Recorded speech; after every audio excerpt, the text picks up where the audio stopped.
Welcome, welcome, welcome back to Truth Quest. My name is Aaron Moriarity. I will be your host, and we're going to go on a quest for truth together.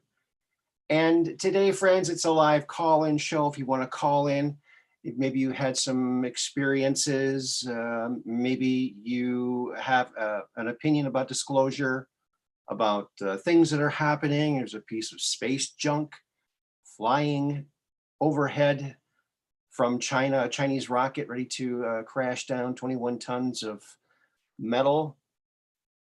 And yeah, it was over New Zealand a little while ago. It's going to land very shortly. So we're we're tracking it. And so we'll talk about that.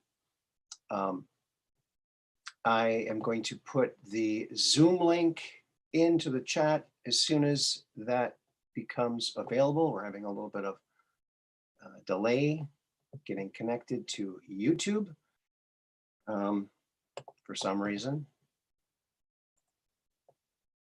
And well, there we go. All right. There we have it. Yes. So thank you, friends. Please share this out, and I will share the link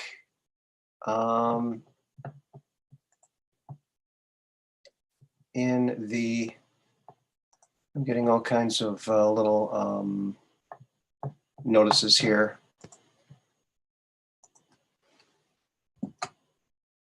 Here's the Zoom link.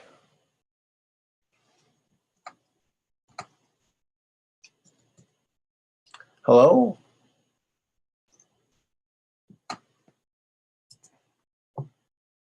Hey, free range brain. Just had the notification. I wanted to say hi. Hey, hi, free range brain. How you doing? Mud Rabbit, hello. Hey, everybody. Hey, Mud Rabbit. How you doing? Jake Waters. We're all here. Look at that. Jerry, hello, Jerry. And thanks for all your nice comments, Jerry. Tinfoil hat. Well, you know, it's aluminum foil, right? That's what they say. So feel free to call in and give your account. Maybe you've seen something. Maybe you've got an opinion about something. Maybe you'd, want a question for Andy tomorrow. Our show tomorrow, every Sunday, with Andrew D. Bishago,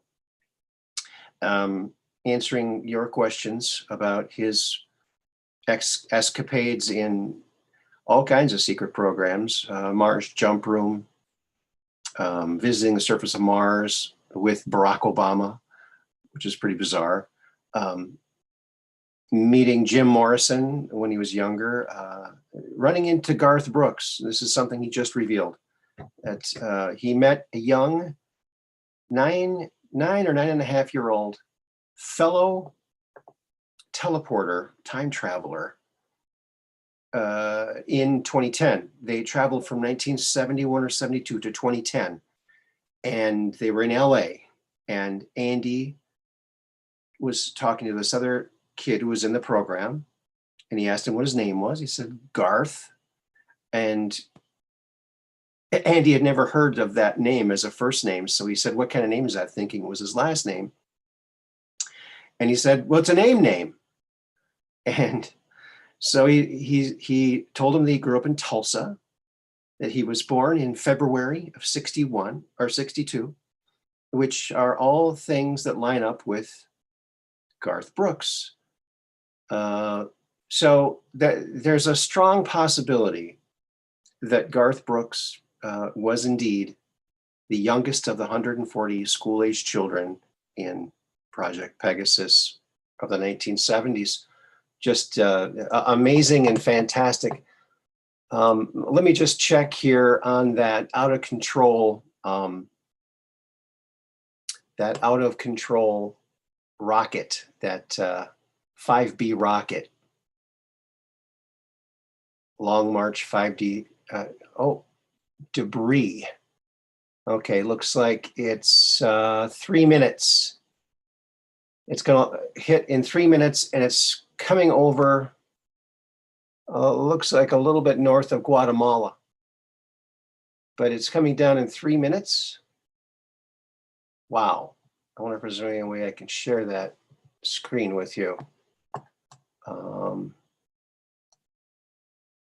Maybe I can. Let's see here. All right, we're learning new stuff here, folks. Share screen. All right, I think this is it. I'm pretty sure this is it. So this should be playing. How does that look? Can you see it? I'm not sure if that's, yeah, it looks like it's going. 3 minutes and 10 seconds. So we'll just keep that going and see where this baby's going to land. Looks like, thank goodness, it doesn't look like it's going to land anywhere in the USA, or it might possibly land there, just in the southern part of Mexico there. So we'll see. It might clear that land. It might just land in the water. It looks like it. What do you guys think? Let's check the queue.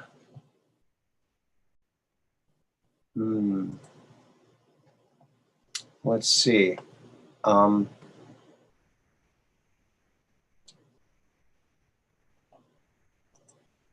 All right, we're back here. Oh, looks, we got Jake Waters. Let's bring Jake on in. Let's see what Jacob has to say.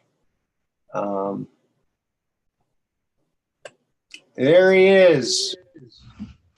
Jake, how you doing? Good. How you doing, Aaron? Well, if I was doing any better, I'd be you, of course.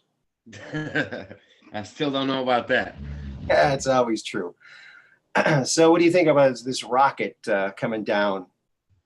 Nothing. I've been hearing a lot about it. I don't really actually know much about it besides just everybody talking about it. I don't know where it's supposed to land or where it's actually supposed to fall.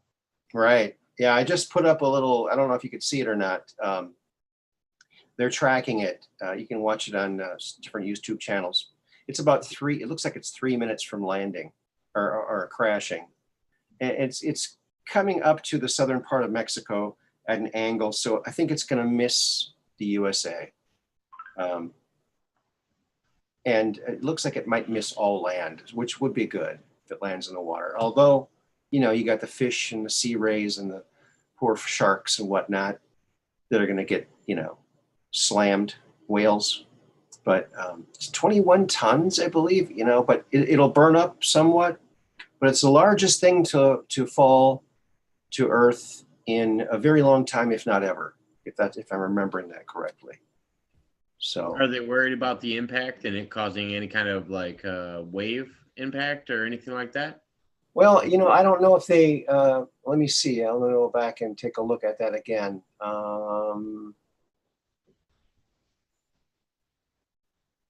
Where is it? Is it right here? There it is. Yeah, I don't know if it's landed or not. It's not clear. I can't tell. So I don't know. Oh, gotcha. So No, I haven't heard about it. I've just been hearing a lot of people talking about it, and I didn't know what the impact was going to be or how significant it was. well, it looks like it's going to be in the ocean. Hopefully, we'll see. We'll see. Have you ever seen a UFO yourself, Jake?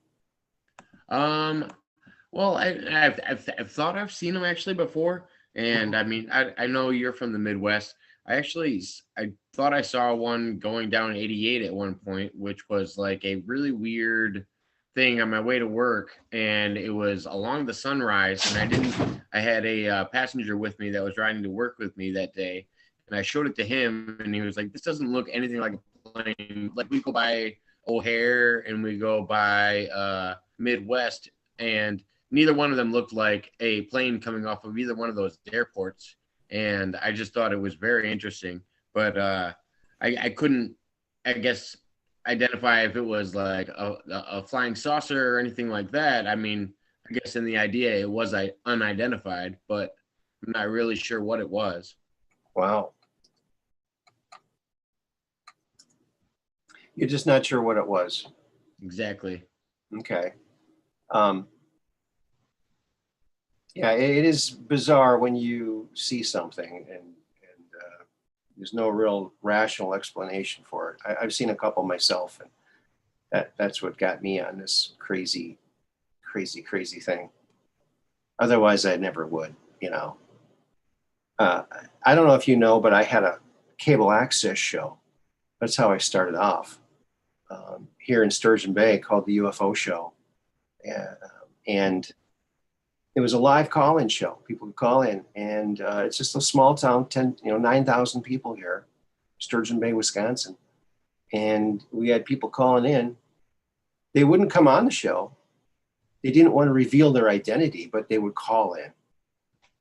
And apparently there was a big, large UFO scene here back in the early 50s, like 1951 or 52, over the highway between Fish Creek and Sturgeon Bay, which are, I don't know, about 30 or so miles away from each other, maybe, or something like that.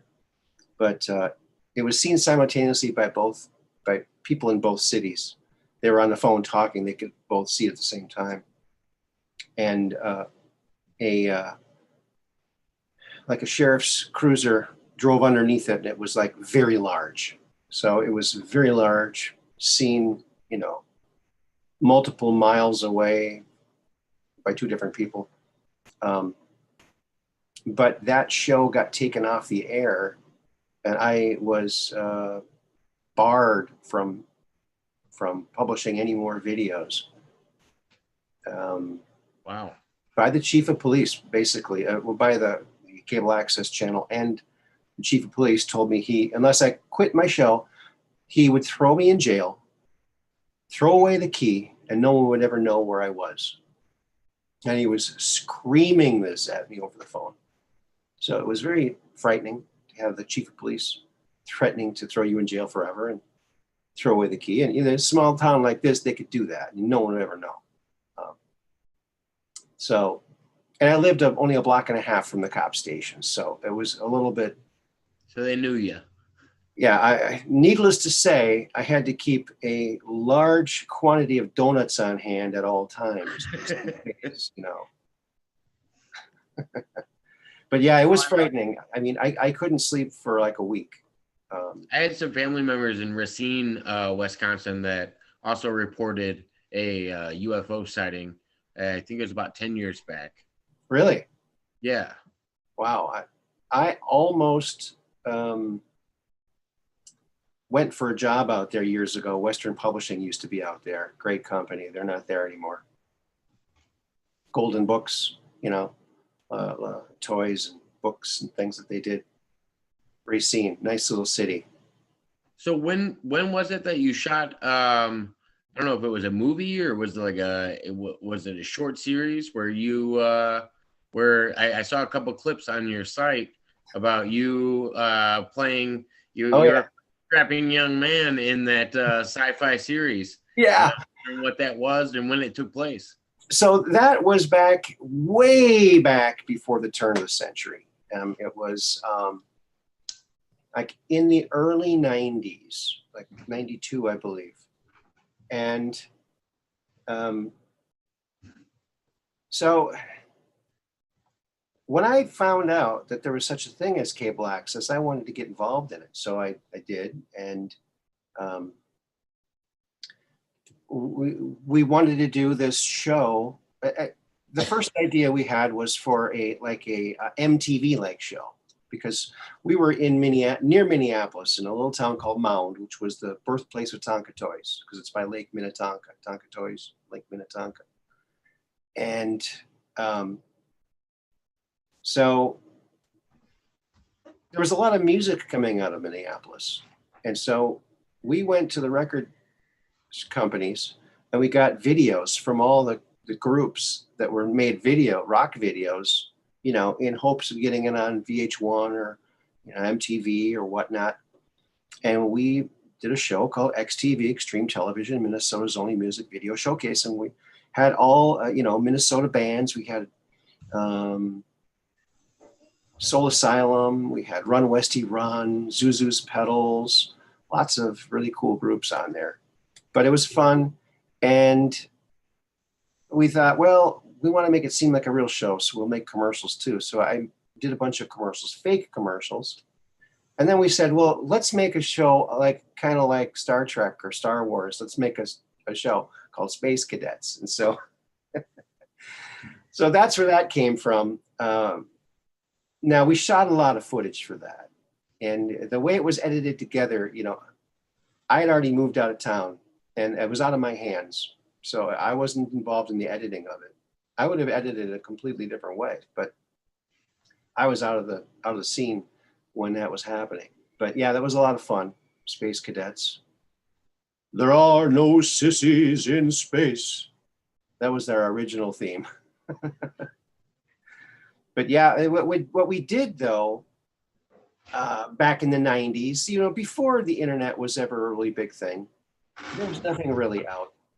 So what we did was we took our show that we produced and we went out to, we made copies of it, VHS copies, and we went to other stations in the Twin Cities area and dropped off our video to be played on other cable access stations. So we had a potential audience of 3 million people from our cable access show. So that was a lot of fun. It was a tremendous lot of fun. And we even won some awards for the shows that we did because they were fun. Yeah. No, that's awesome. With you being from the Midwest, I'm 20 miles away from Aurora, Illinois. So oh, wow. The first public access show that I'm thinking about, which is Wayne's World.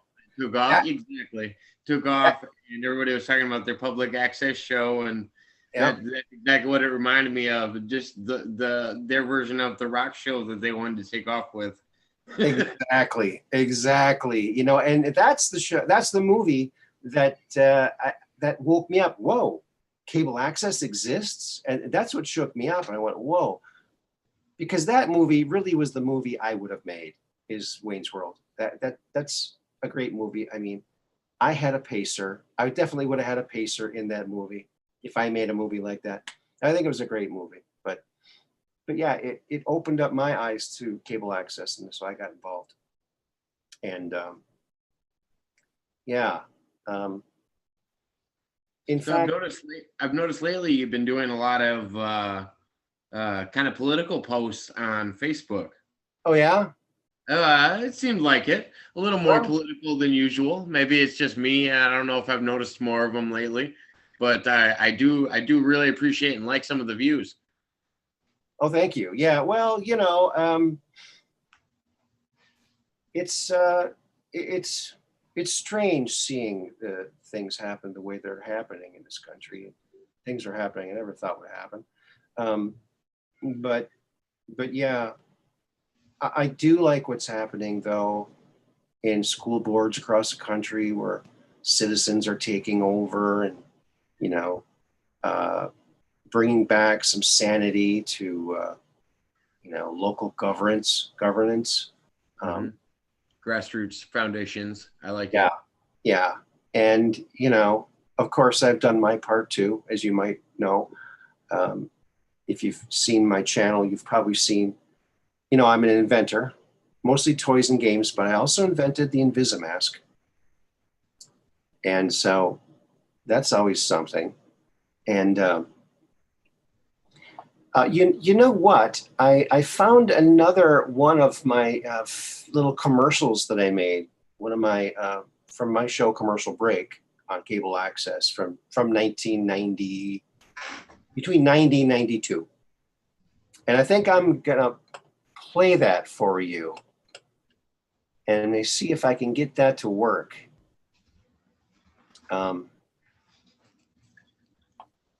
Let's see here. And thank you all for tuning in. Thank you for keeping the chat nice and comfy and cool. And if you guys want to call in, you certainly may. I'll drop the link in there again to see if you can come in and join Jake because we're talking disclosure stuff. Okay, I'm looking for this little video. Yeah, I want to hear this commercial you found. Oh yeah, you want to hear it? Yeah. Well, now where is it? Well, that's odd.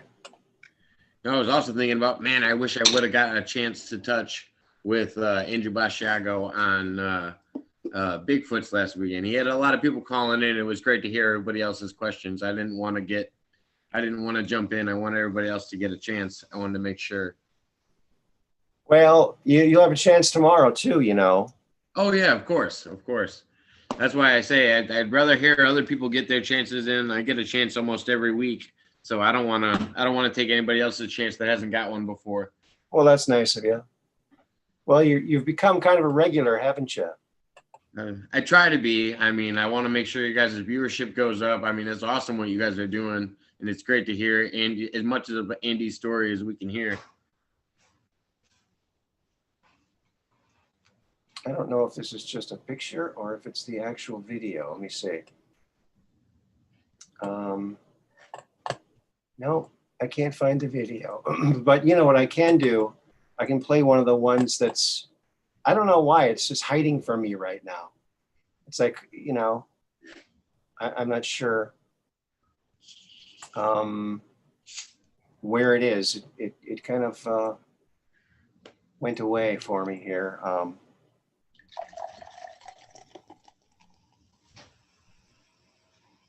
But I'll, instead of that, I'll play one of my other videos from my channel.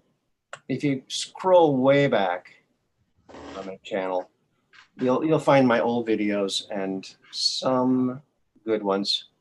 Well, I don't know if they're good or not. I'll let you be the judge of that. I was going to say, oh, these are my new sponsors, but I think people would be able to tell. But yeah. So Jake, what do you think about this limited disclosure they're trying to roll out, trying to pacify us with these crazy, fuzzy videos and stuff that looks like balloons? I don't know. Well, I feel like they've evolved over the years when it comes to like what they're disclosing. I think it's weird when they say that NASA's found craft not from this Earth and made it a public announcement. I thought that threw me off a little bit. But then I also see like the sci-fi like subtle disclosure that we get from Hollywood, which even Andy's touched on before, even with them taking his own story. I think it's interesting when they touch on that, but I always wonder what the disconnection is. Like, I feel like what they give to Hollywood is actually closer to the actual reality than what they're giving the public because they don't want to throw everybody off. I'm not really sure, like, if there's more of an accurate disclosure with Hollywood with, oh, okay, well, because this is considered Hollywood, nobody will take it for too much for what it's worth. And they'll go, oh, this isn't exactly accurate. This is just fantasy. And when it's actually might be closer to reality than we're thinking when it comes to public disclosure. I don't know. I've had mixed reviews on it for quite some time, especially knowing that like back in the 50s, that's when they said that the government was 50 years ahead of us with technology. Who knows how faster they are now at this point. I feel like it had to advance even farther than that, just like our computers have with public knowledge. I don't see a slowing of the acceleration rate when it comes to technology. If anything, we're getting better at it over time. But I don't know. That's just my. I think you're right. I think you're 100% right. Well, look at what Andy has experienced. You know, back in the 70s, they were teleporting and time traveling. You know, exactly. Several different modalities of it. So. Okay, I'm gonna, oops, share screen.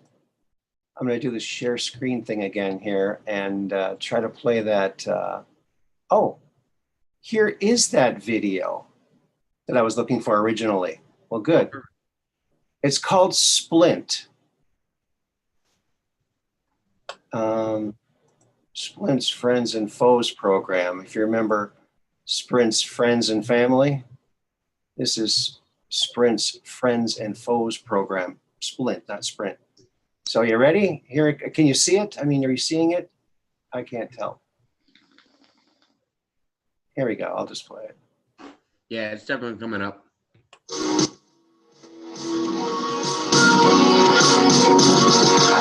With Splint's Friends and Foes program, you can call your friends all you want. and we'll charge it to your foes. It's that simple, whether it be your ex-wife or your boss. Your abusers get to pay to for you. By the people you hate the most. Give us a list of your friends and foes.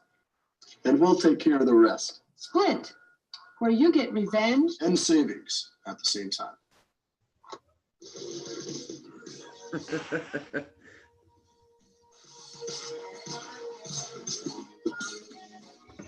Well, there you have it. What do you think about that? That's pretty funny. I like that. You like that?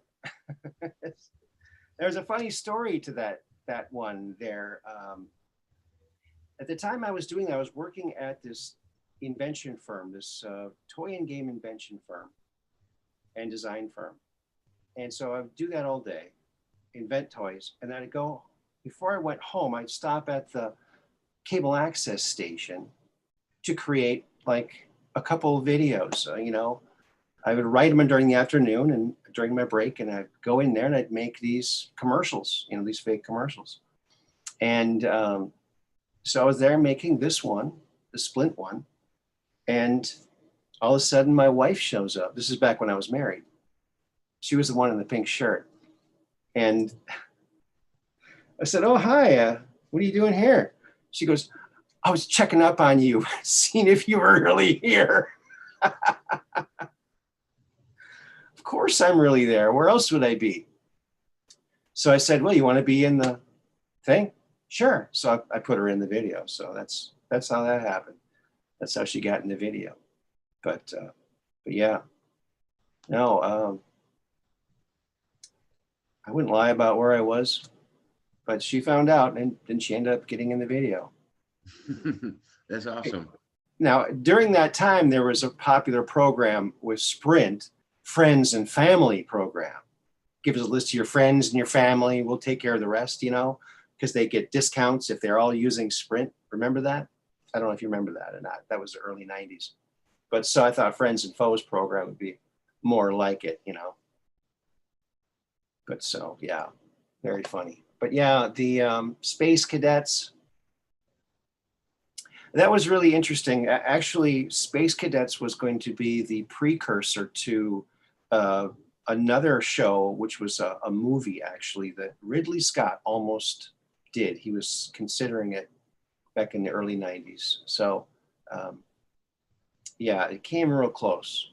It was a show about time travel, invention, and all kinds of very, very cool stuff. But Space Cadets was the precursor to that. But it would have been edited differently if I would have edited it.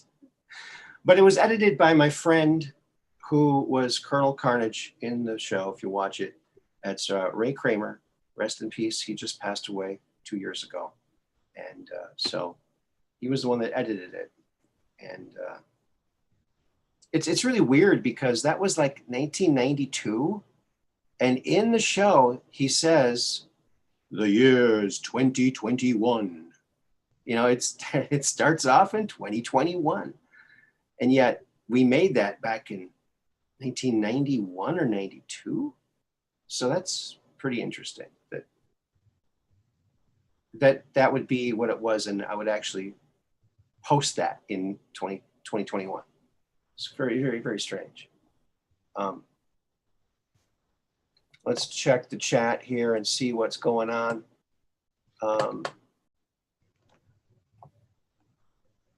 All right. Is the blonde from Sweden or someplace near there? I don't know. Uh-oh. I think we're getting feedback here.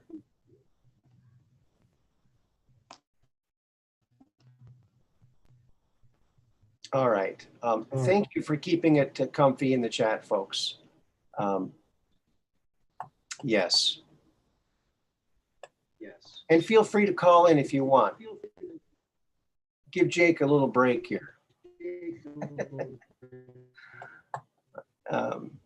So are there any other questions that you're thinking about asking Andy? Well, I was going to ask you another thing, Aaron, specifically to all the roles you've been doing. So with all these acting parts, do you like doing impressions, or do you have specific impressions? I feel like you've got a good Elvis. I feel like I've heard that before. Yeah. But do you have any other impressions that you like to do, or voices you like to do in some of your roles? Well, you know, I do an Elvis show, and I do comb my hair before I go to bed because I like it to make a good impression on my pillow.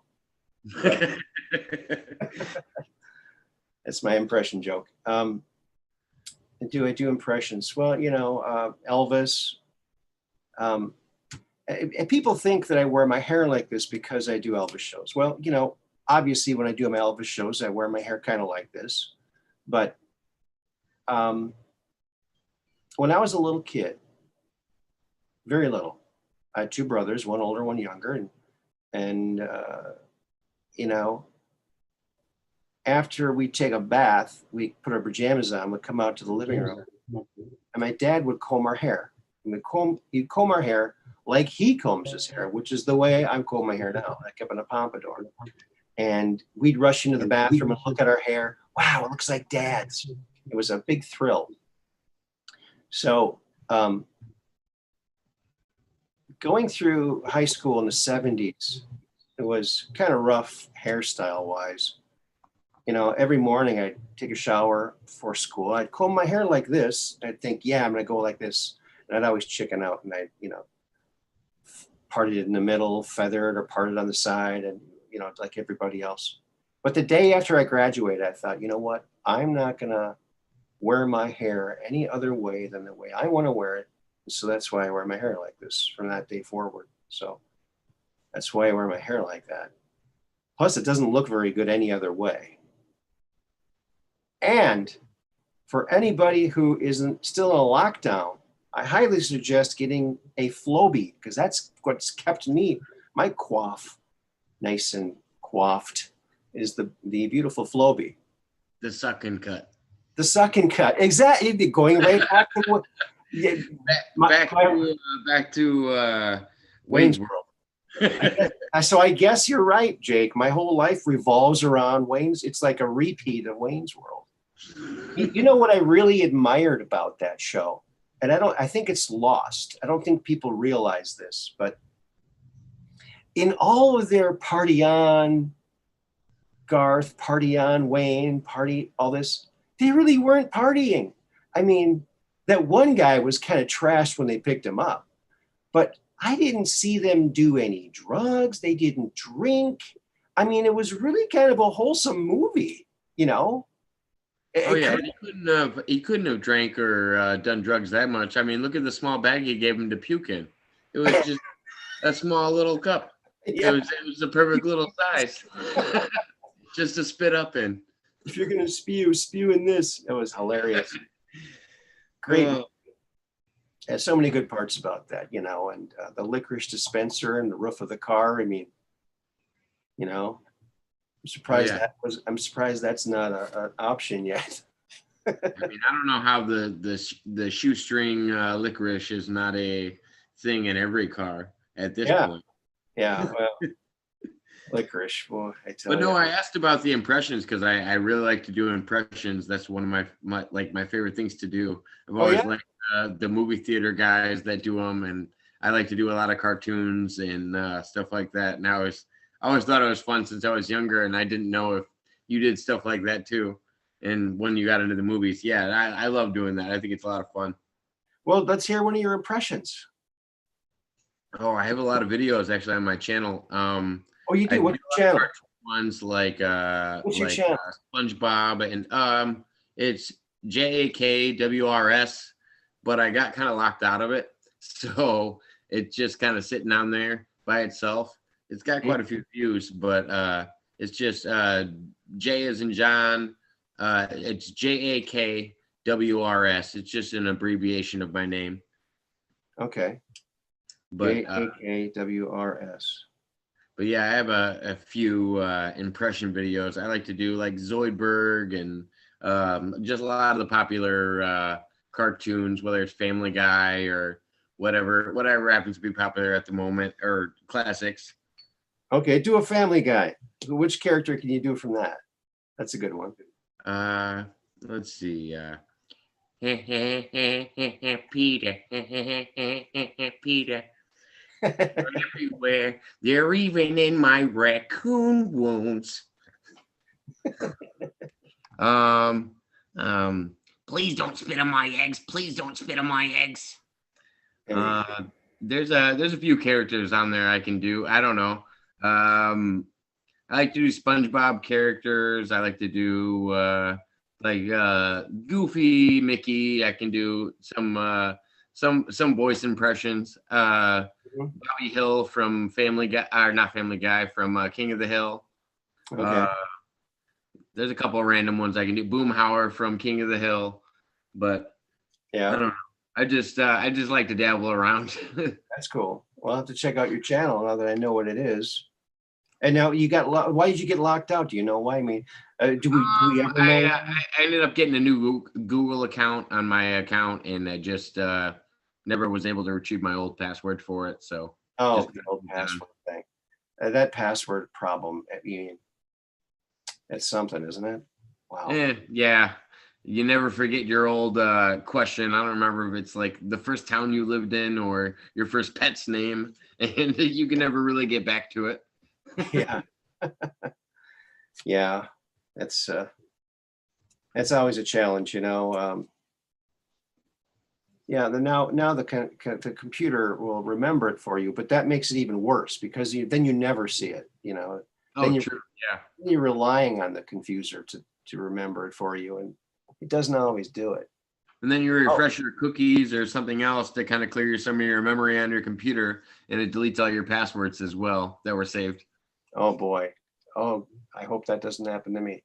Well, I'm going to bring in Michael De La Pena, my friend, Miguel. I don't know if you've met him or not. He's a pretty cool guy from some of your memory on your computer, and it deletes all your passwords as well that were saved. buddy. Oh boy. Well, I remember Mike. I'm getting some feedback from somebody. Yeah, I had the other stream on my cell phone. Sorry. Okay. That's okay. How you doing, Miguel? I'm doing quite well. Mike, better, but great. I saw you were online. I thought it was already over, and I noticed that it was online. So hey, Cool. Yeah. I tried to put my background, which was that the Machu Picchu things. And Yeah. I can't find it on my Zoom again. So I'll figure it out for next time. No In the worries. meantime, no, that's worse. All right. Don't worry about it, man. That's good. A little bit better. Dramatic lighting. That's good. I like it. Put it underneath the face. So now, have you heard where that thing has landed now? I mean, it was going, they were saying maybe somewhere in South America it's going to land. Actually, what you're talking about, the Chinese Yeah. 9-story rocket that was coming down. Yeah. I've heard 3 different things that was supposed to be falling either somewhere in Tajikistan or somewhere in Eastern Africa or somewhere in the Pacific right above New Zealand. But that was yesterday, and so I'm not sure where it's at today. Tajikistan. I've never heard of Tajikistan before. Let's see where it That's says. right next to Kyrgyzstan. It's one of the ex-Soviet states, the ones that were Muslim over on the eastern side of it's above Turkey. Let's put it that way. Here's a new report. It says China now reporting that the rocket re-entered at 0224 UTC at 72.47 east by 2 65 north, which is right over the Maldives. Oh, okay. Wherever the That's, Maldives is. It won't hurt anybody, but That's yeah, good. that'll be a bright light in the sky and some waves for somebody in the area. Wow. Still, imagine a 9-story building just hitting the Wow. ocean. 9-story building. Yeah, 100 feet by I think like 30 feet or something like that. So Wow. it's a good little apartment complex. It's fallen down out of the sky, and evidently it's not the first one. They had one last year that fell the same way, but it fell on some land that didn't have anybody on it, so they weren't very concerned. But then again, the Chinese aren't very concerned with screwing up other people's lives. Otherwise, we would be under the global lockdown that we are now. Thank you, CCP. Anyway, Great Awakening was the topic for today, correct? Full disclosure about, UFOs. Now you're down in South America right now. Which country exactly are you in again? I'm in Brazil, and there's a lot of false information being done in Argentina, which has already sold itself out to the CCP. Our president is what you guys consider the Latin American Trump, right? Okay. He's honest. He speaks from the hip. Honest. I don't know if any politician is truly honest, but he's more open and that sort of thing. You can't see the blatant lies in what he's saying. The things that he says are from a certain perspective. But yeah, he opposes the lockdowns, even though individually the governors are locking down different states. The governor of this state locked it down, but now he's suffering impeachment. Good.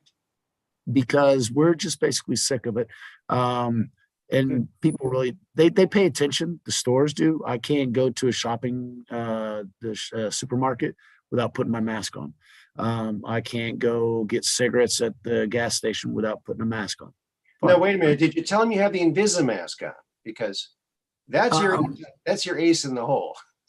Yeah, if they would believe that, or if they actually believed in HIPAA laws and not ask me about any of that, it would be, they just say, hey, look, sign, no mask, no entry. That's and since I'm a regular, they don't have to tell me anything. They just look at me strange and point to their face, and I'm like, oh yeah, I left it in the car. That's right. Because I put it on for like 5, maybe 10 minutes a day whenever I actually get out into the public. Yeah. I saw something that was really cool. This person had drawn on a mask with black face paint, and it looked like a real mask. They have those that he opens his mouth and it's like, you see his teeth. But as long as the mouth stays closed, it's all painted black. It's so funny. Oh, he paints the black over the mouth? Yeah, just like grease paint, black grease paint, like from Halloween. You just draw it on. The lines going up to the ears and everything. And well, here they have a big textile industry in the area, and so last year at the beginning of the pandemic, some of the football players that I had on my team, they printed up. They took a picture of their face and they printed up a mask that is their face. Oh, there and you so go. They would be walking around with their face smiling. There you go. With the mask itself. So you don't lose the interpretation of who it is, what they're doing. I'm smiling at you. Oh, yeah, I can see it in your eyes. No, you can't. The mask really sucks as far as that goes. But I'm avoiding the jab as much as possible. Anyone who is under my control won't do it. However, my entire family in the States has already gotten it because they don't listen to me. I'm the nut job that believes in all this different stuff. Well, right? I believe in most people don't really believe. I believe in 100% mandatory vacations for everybody. Vacations. I like Europe's idea of taking an entire month off. Yeah, that's a nice thing, definitely. It's not like the US to where you get 1 week out of a year, and it's a little bit better than in Brazil to where I was on vacation for about 2, almost 3 years. So wow. Forced vacation. But anyway, it's against my will. But hey, it's still Hey, Michael, vacation. tell me if you guys have ever heard of this. So Go I ahead. donate plasma in the Chicagoland area, and basically what they told me is they're offering me more for my plasma now, and they told me not to get the vaccine. They told me that I'm immune to the UK and the African variant, and that's why they don't want me to get the vaccine yet. But they're How offering. are you immune to those?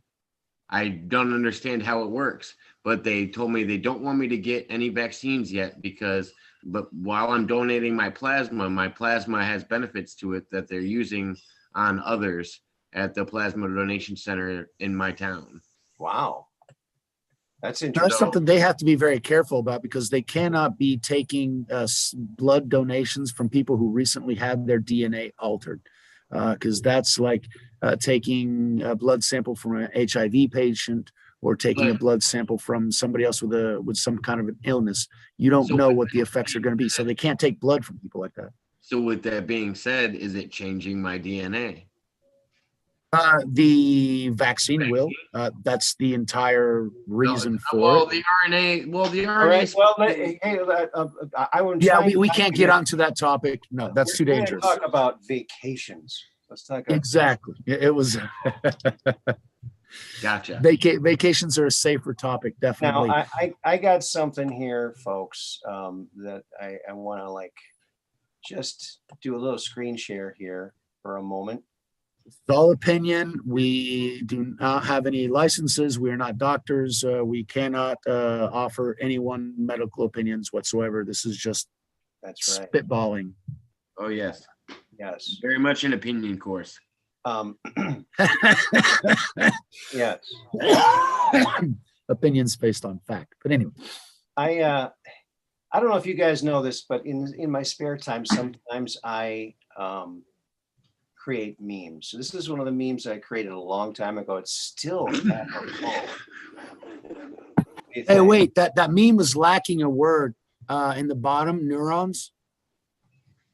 Neurons? Yeah, the few neurons. Because they have like 2 shared between the 5 of them. Oh yeah? Neurons. Yeah, they've only got 2 neurons. Anyway, that's but yeah, those brainless twits on the few definitely. Oh yeah, the remaining audience. They still have some libtard idiots that actually listen to them and everything else, but Yeah. it's just it's scary to see the propaganda that they're pushing. I mean, it is so obviously Yeah, Orwellian, let's put it that way, I totally agree. or Yes. Marxist to put it in another way. Oh, check this out. Did you guys see this? Oh, I saw that one the other day. That was so weird. The guy said that they took the picture. They didn't even see that. 1956. Look at that. They didn't even notice it. They thought it was a joke because it came back from the Kodak shop. And Right. later on, they found out that it was real. Isn't that crazy? Oh, yeah. And that was appearing and disappearing, supposedly. I forgot which one of the shows that I watched that on. But yeah, that was, I think it was on Marf's show. But anyway, yeah, that was an exceptional image. That was incredible. Yeah. 1956. Imagine, they've been around for a while. Now, question to you, Aaron. Do you think that could have been the Nazi bell? No, I don't think Okay. so. Well, who knows, right? But I think the Nazi bell was bell-shaped. And just some people think Hence it was the name.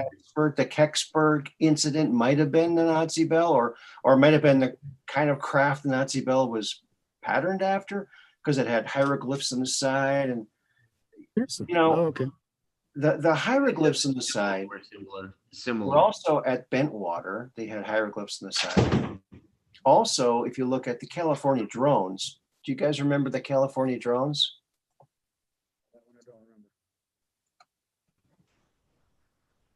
No? I do. Then lay it on me. Enlighten me. The California drones, this is so interesting. Let me see. I'm trying to find a picture. While he's looking for that, Jake, tell us what you remember of the California drones. I heard a couple of different things about the California drones, and I thought it had to do with the sizing at first, and they were talking about because there were smaller ones, they were trying to identify them as drones, but they weren't identified as drones at any point because nobody claimed to be flying them, and nobody actually took register to those drones. Oh, wait a second. There was this huge video that I saw yesterday. There was a gun battle outside off the coast of LA, of California. They shot down a UFO, and the UFO actually shot back. So this is bizarre, 'cause it's the first time that I've actually seen these damn things shoot back. And it looked like it was shooting heavy caliber, the same as our planes were shooting at it. It was a battle with a battleship, actually. It was a Wow. really bizarre video. It was in the air floating around, and it got hit in the tail, and it was, getting fire on the tail. And then it shot back at the ship and knocked out one of the guns, and another gun from the ship ended up taking out the UFO. That Wow. was bizarre. That's- What were you talking about with the drones, Aaron? I'm attempting to get the image here. It should be. I'm working on it here, folks. My computer's not. It's not really behaving as it should. The sound that you guys hear in the background is a toucan fighting with another bird, Oh, really? A toucan? a green-billed toucan, the small ones. Oh, wow. Like a 1.5 can. Yeah, yeah, kind of, sort of, definitely. I'd say a 1 can. The chupacabra. Oh, that was more northern Mexico and southern Arizona and that sort of thing. Cousins everywhere. True, they are everywhere.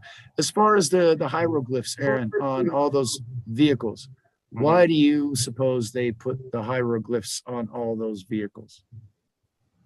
That's why I'm going to show you this. Okay, do you see it now? Yeah. Okay. The hell So is that? this is what was photographed many years ago, like in the early 2000s. And so there's patents. Some people did some digging, and this was out in California. And so some energy companies have patents for these power line maintenance vehicles that would kind of find, breaks in the power lines and, alert people where they Seriously, that is too cool. but they also can be cloaked to become invisible. But there is something happening, and I think it has something to do with microwave energy, that when that's in the area sufficiently, these things become uncloaked. And these Why things, would they cloak them? because they didn't want anyone to know about them.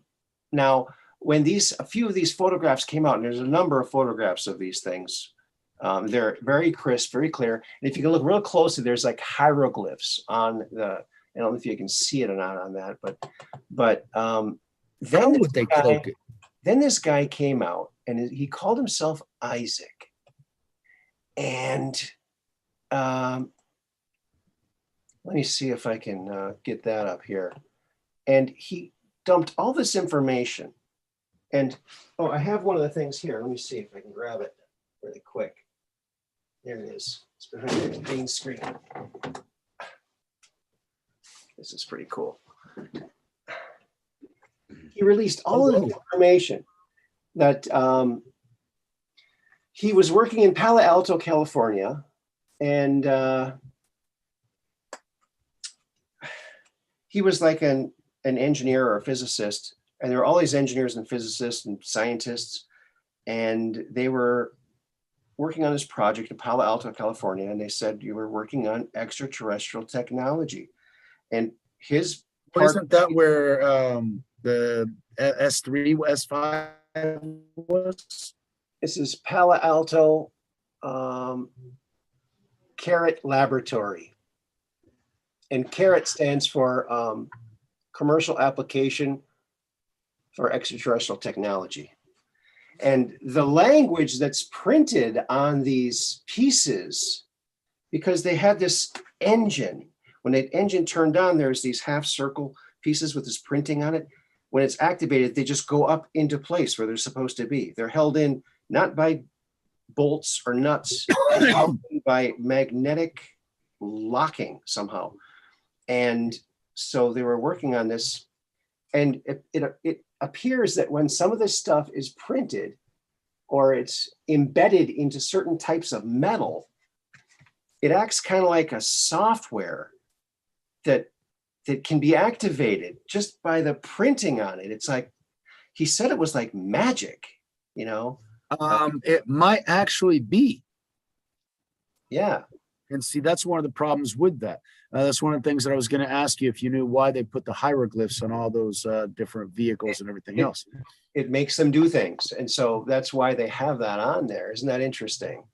I was also Yeah. wondering if it was drawing electricity from the power lines as well to like It could recharge be. It could be, yeah. that energy. Yeah, it could be doing that. That's a good thought. Well, the energy lines create a magnetic field, and the magnetic field inside the craft above that could be using that magnetic field to regenerate or retransfer into electricity as well. So yeah, that's a It possibility. would just have to be a conduit of some sort. No, you just have to catch the microwave field, the magnetic field. If you're within the magnetic field generated by the electricity, you can actually use that magnetic field to generate your own current of electricity. So yeah, you can induce it that way. It wouldn't be the same amount, obviously, as what's going through, because those things are isolated and the magnetic field drops. However, it would be enough to power a small drone, I assume. But I'm not an electrical physicist or whatever. What is this, Aaron? These are pretty large. Now, these are pieces. Now, when Isaac worked there at Palo Alto, they didn't have a working one yet. They were working on it. And this is like on the floor of a big area where they're putting these things together, all the components. But they were reverse engineering this alien technology. And they had to figure out what this language did. It really wasn't a language. It's like a printed computer program. Very bizarre. So he released stacks and stacks and stacks of, and as you can see, it says Palo Alto Carrot Laboratory. And now some debunkers were saying, well, you know, because a lot of the graphics they show, like the one I showed you, they're very intricate graphics to have been done back at the time when Isaac says they did it.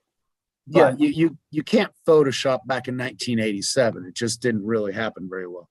Well, and they were also talking about the graphic ability of computers at the time when Isaac was producing this stuff. But I couldn't do that. But no, we couldn't. But the government is always way ahead of the public.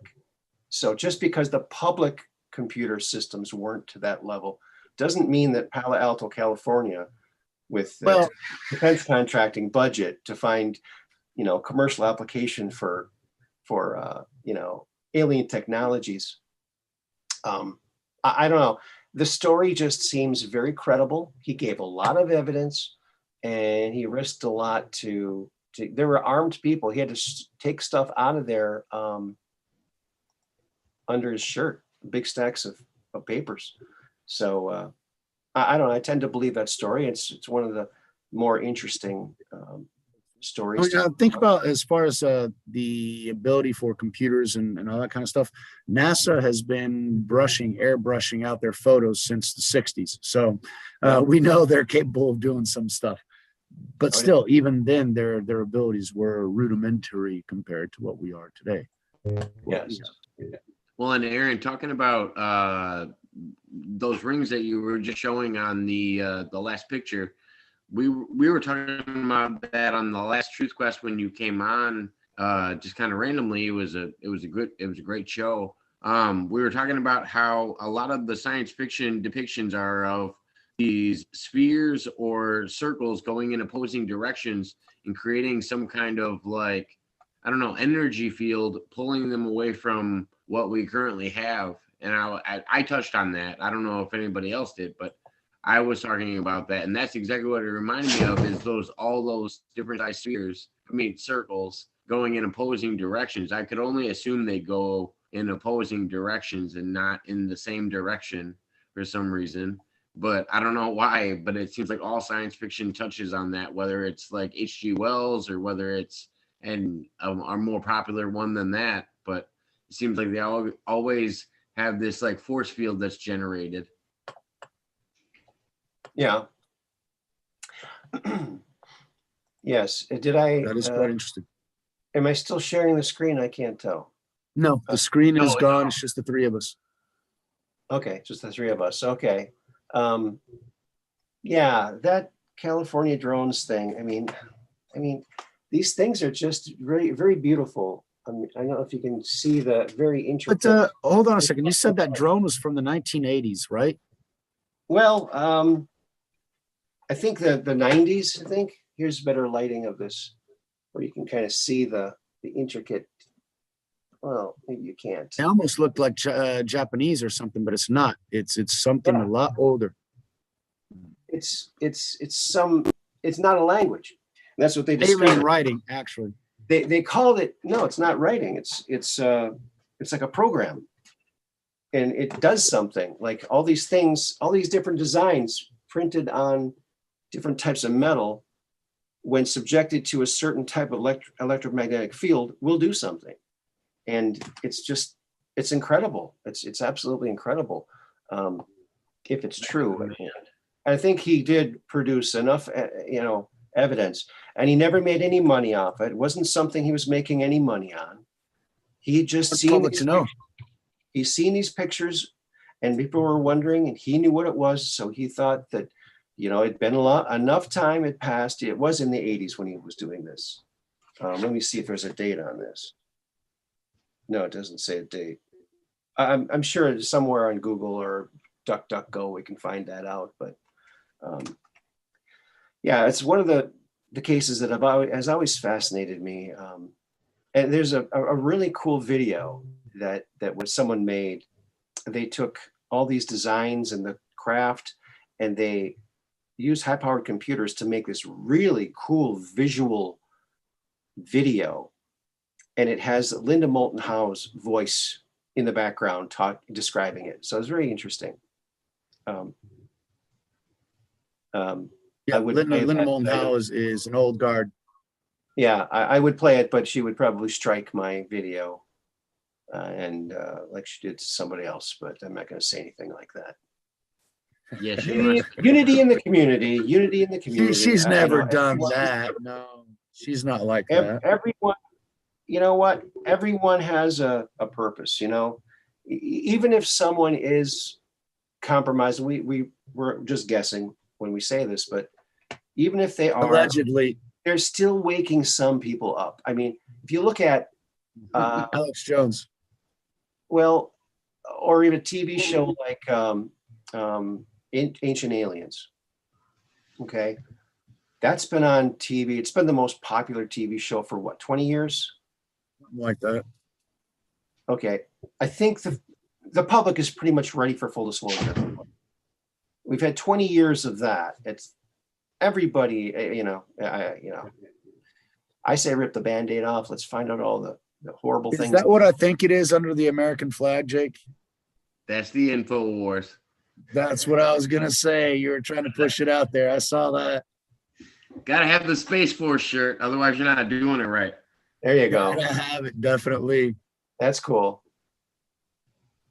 That's cool. Yeah, JA woke a lot of people up too. Everyone has their purpose.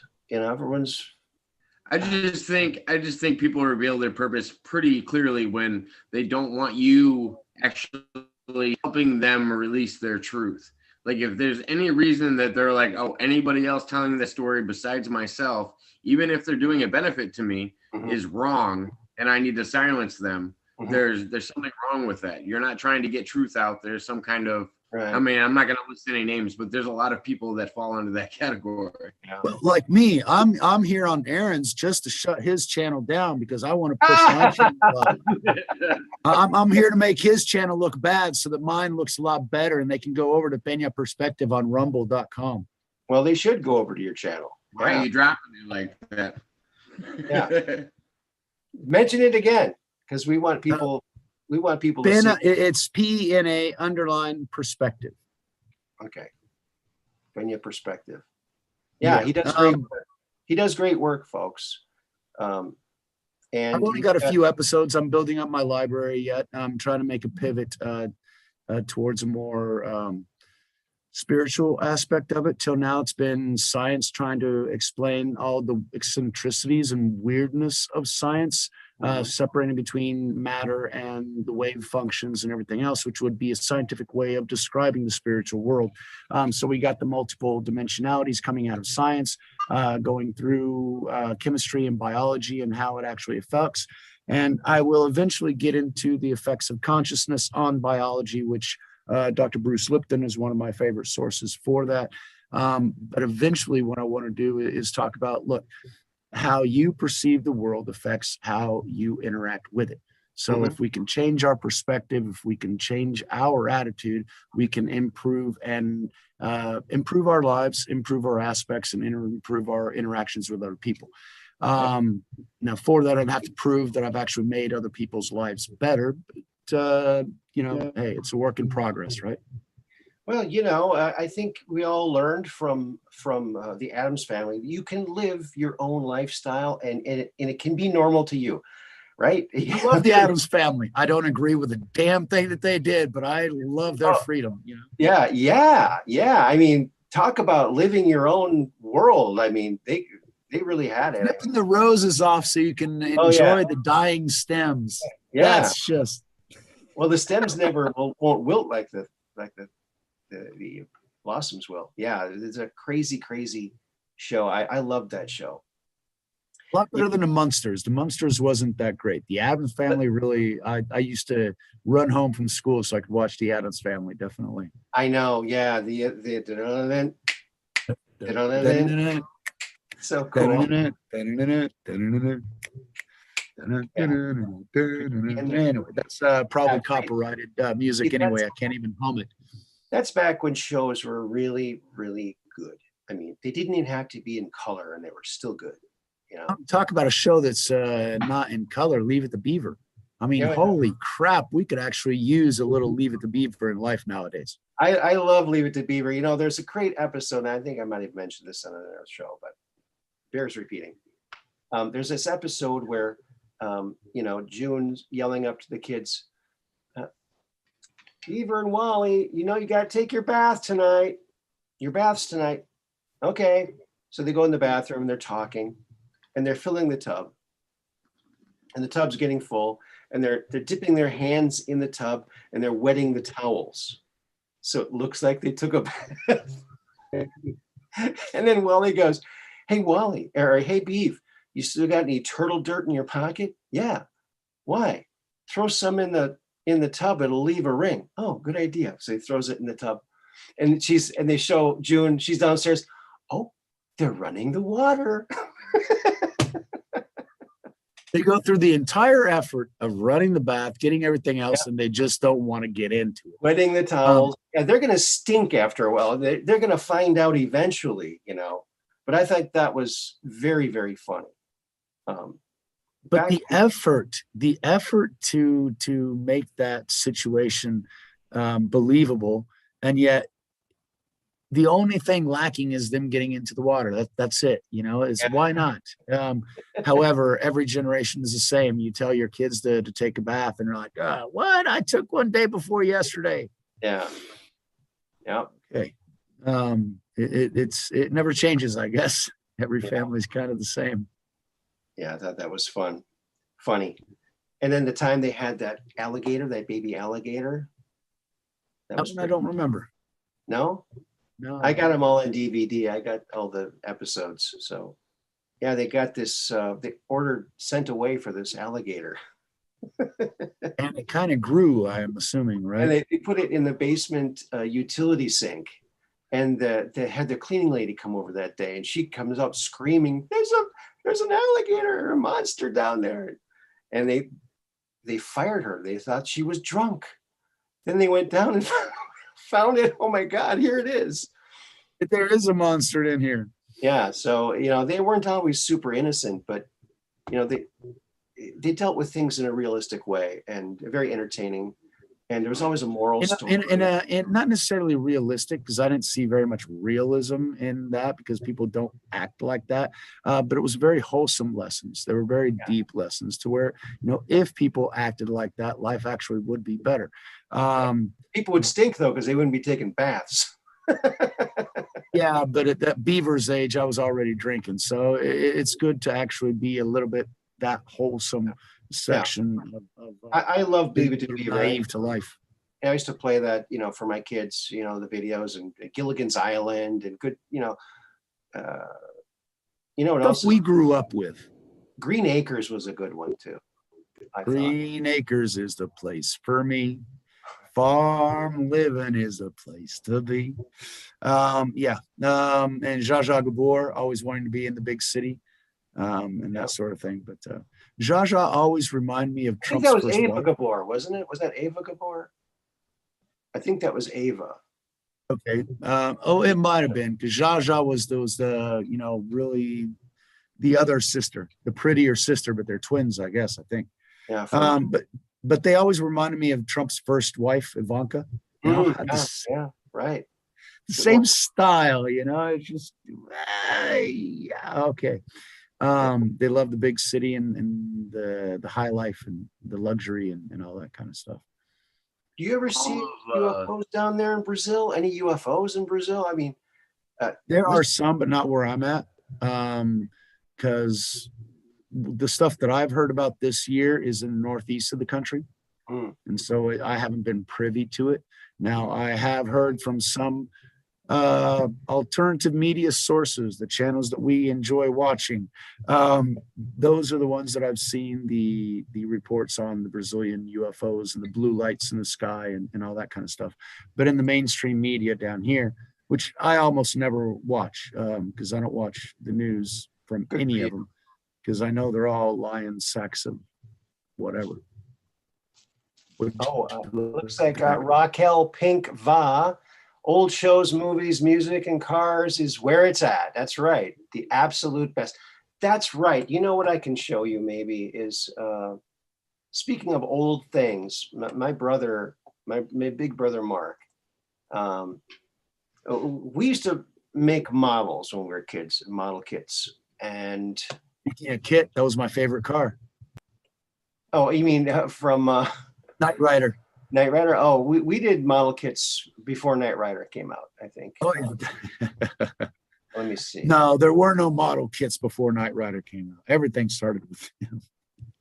I was just gonna say, when you guys were talking about the big city, all the Beverly Hillbillies first 2 seasons just got put on YouTube for free. I've been falling asleep to them for the last couple days. That's awesome. That's good too. Yeah. Season, and they go into color, I think, in the second season. But some of the originals just got put up. Wow. Beverly Hillbillies was definitely a must-watch. Yeah. Oh, Dr. Pepper. Oh, I missed that so bad. I want to show you guys something here. This is a car my brother built. Now, we used to build, Big Daddy Roth cars. He built this car in the same kind of vein as the big. That was his life-size Hot Wheels cars, right? You've shown me that before. A real car, yes. It's called a Futurian. And hold on a second. What's that? It looks like a really bizarre steering wheel. Yeah, it's from a racing boat, I think. Just hold it onto with both hands and you just kind of roll it around like that. Yeah, and the gauges there, the curved gauges, those are from a racing boat too. Okay, gotcha. Now, what's the stick shift there in the middle, or is that actually a stick shift? It seems high. No, that's just that's the steering wheel. No, you got 2 bars on the steering wheel. Oh, There's a I see. third bar that goes off on a different angle. Yeah, And it's got a button on the top. Yeah, I don't know. I'm not sure what that is. That could be the stick shift, because it's up here and you're being pushed back and you just go forward and keep shifting. Okay, that would make sense. I don't think it would be it could be the shifter. I don't think so, though. I think it's lower. I'll have to go take We'll have to call up your brother and find out. Yeah, I'll have to go visit him next time I'm in Minnesota. And, the Monster Garage wanted to do a show on him, and he refused to do it, didn't want to do it. But yeah, he's got his garage is like a museum. If you look in my back on my channel in the old videos, there's a video called My Brother's Garage. Has Oh, that one. go through his whole garage, and he's got amazing Pretty cars. impressive stuff he's got in there, actually. I don't know how, he does it. I just don't get it, but he did it. He did it, and he actually. That's what happens when you don't spend your time playing video games like me. Mm-hmm. You actually get stuff done. Well, he's got a museum, 2-story garage full of amazing cars. He's got like a 40 Ford.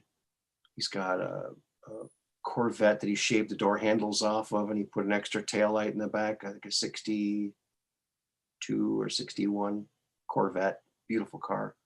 So if he shaved the handles off, how did he open the door? Usually what he does is he puts a button under the rocker panel. So you reach under or with your foot, hit the button. Seriously? It pops open. Yeah. Wow, that's cool. He's got another car. It's a 55 Chevy, but it's a custom car built by this guy back in 56. It's all electric, has electric everything. And the door handles are shaved off of that. And it's got different kind of chrome on the side. And if you push on a certain part of the chrome, the door opens. But you got to know exactly where to push. There's no indication. Well, you can't. Somebody will steal your car. Right. Won't want that. But that car was the only car this one custom car builder built. And when he bought the car, he bought it from, I think, his widow. And part of the deal was Bought it from his widow. Yeah, he had to. Part of the deal was if she ever sold the car, his ashes would go with it. So Mark has the urn with the ashes of this guy too that built the Oh, car. okay. Okay. Gotcha. So Now I understood the story. I was like, how do you buy it from your widow? Okay. Now it's explained. Thank you very much. yeah, he's got amazing stuff. He's got like a racing boat too. What's that say? It's faded. Cowboys? Yep. Cowboys. I'm Yeah. a big Cowboys fan. Are you? My son. Yeah, was, that's why I was enjoying Jake's Dr. Pepper, because that's also my favorite drink. It's one of the things that I really miss about the States. That and Taco Bell. taco smell. Love it. Taco hell Egg around here. McMuffin. Do what? Taco hell around here. Yeah, everybody mentions that. But look, a good Egg McMuffin in the morning plus a Taco Bell number 5 combo for lunch, man, it's the best way to put on 30 pounds in less than 30 days, man. Yeah. Also, if you can't get something, it all of a sudden becomes worth getting. Like I remember back. Dr. Pepper is worth getting, even if I can have a case of it. When I was in the States, I used to be drinking 2 to 4 liters per day of Dr. Pepper. I love that shit. Mailed to you? What was that? Are you allowed to get it mailed to you? Possibly, but it'll be so damn expensive that it's not worth it. It's like drinking gold. So that's Just the shipping for weight? Yeah, because shipping everything is by weight. And so you're shipping liquid, which is basically the heaviest thing that you can do. It's either by weight or by volume. Now, if I did it, it would be to actually distribute it down here. But the taste is an acquired taste. I've had some people that haven't really enjoyed Dr. Pepper very much. It's something that you have to get. It's kind of like sweet tea in the South. Yeah. You know, I mean, we love our sweet tea, but but not everybody enjoys the same.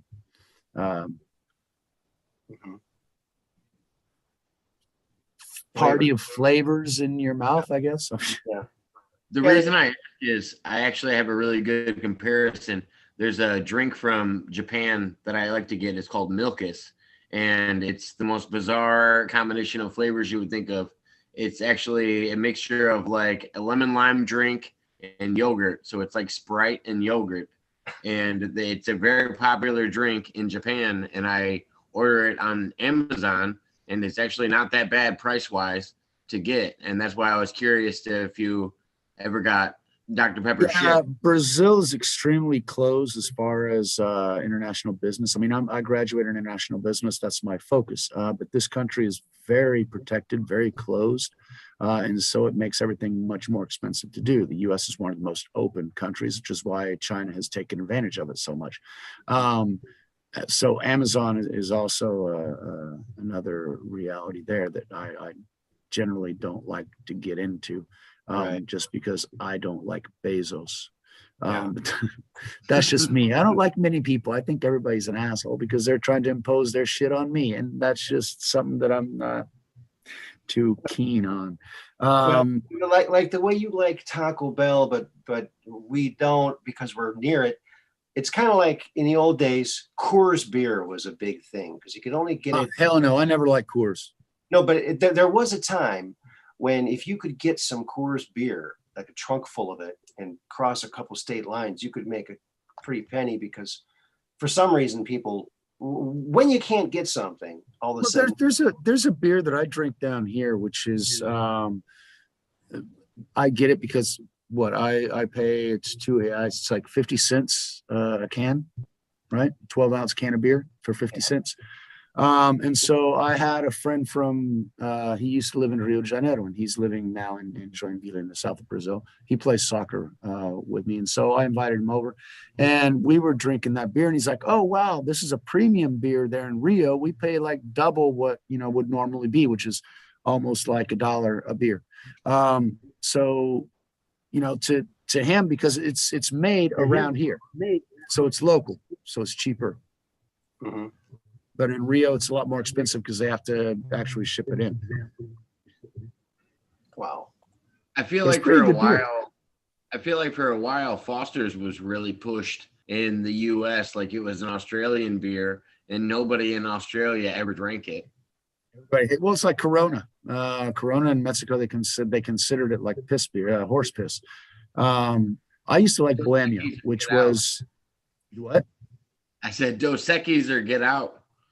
I like Dos Equis. However, my favorite was Bohemia because it's 6% alcohol versus 4% for the rest. I'm an alcoholic, so I look for the highest content possible. That's wild. I still remember my New Year's when I was 15.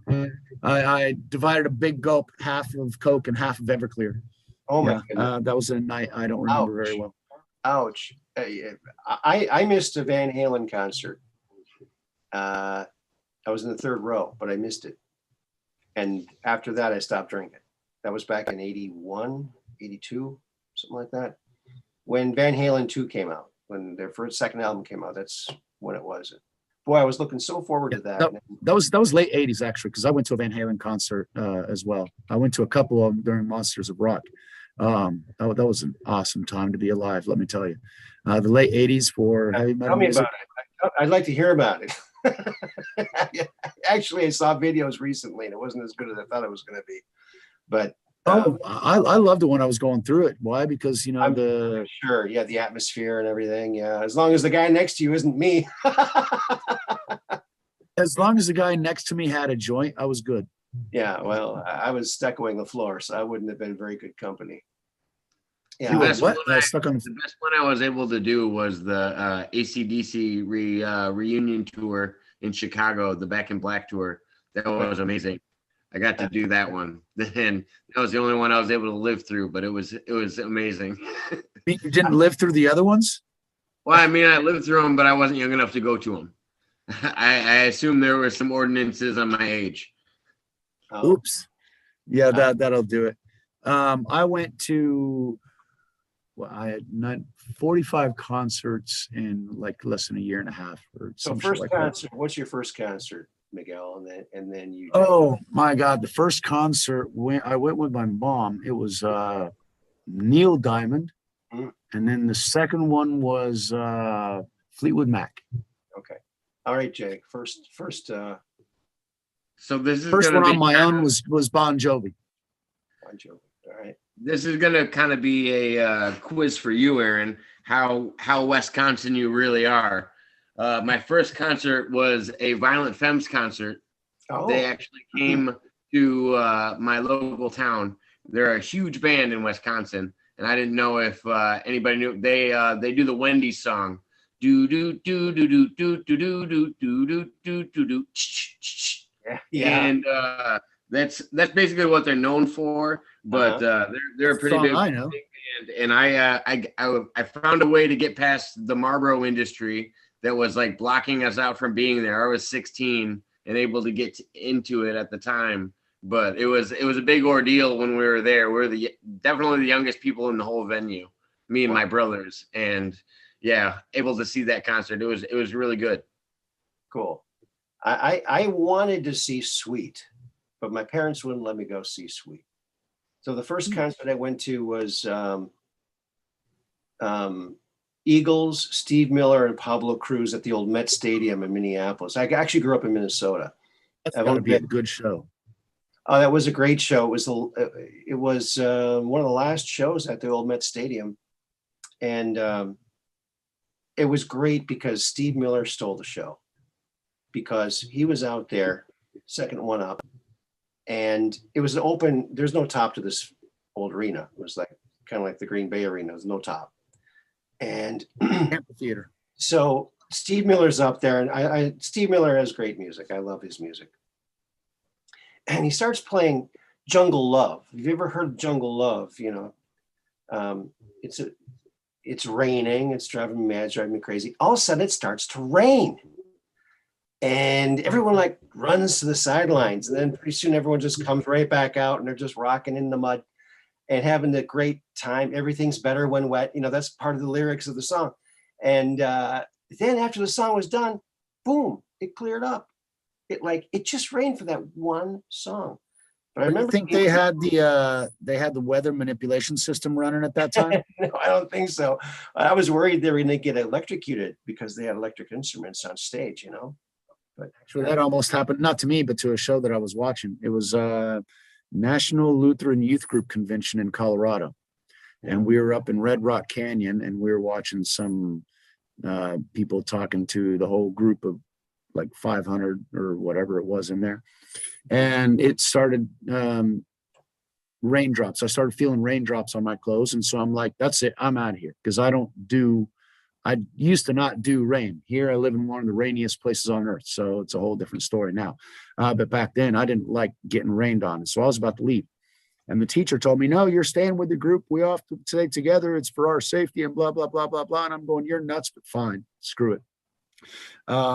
Well, it started pouring down rain. The temperature dropped 40 degrees in less than half an hour. A lightning bolt hit the stage and knocked the lighting down. And at that point, everyone went batshit crazy and started running down these stairs that had waterfalls going down them. Some people actually got injured because they were climbing over the rock canyon walls to get out of the mess. And so they'd slip in the rain and they'd fall from the canyon walls and get hurt, right? So it's like it made national news and everything else. Yeah, so that's lightning hitting the stage. Not a fun thing. No. I mean, I've never seen anything like that. The only thing I saw was at the River Flat Jam once, some naked guy climbed a tree and he fell out. He fell a long ways down.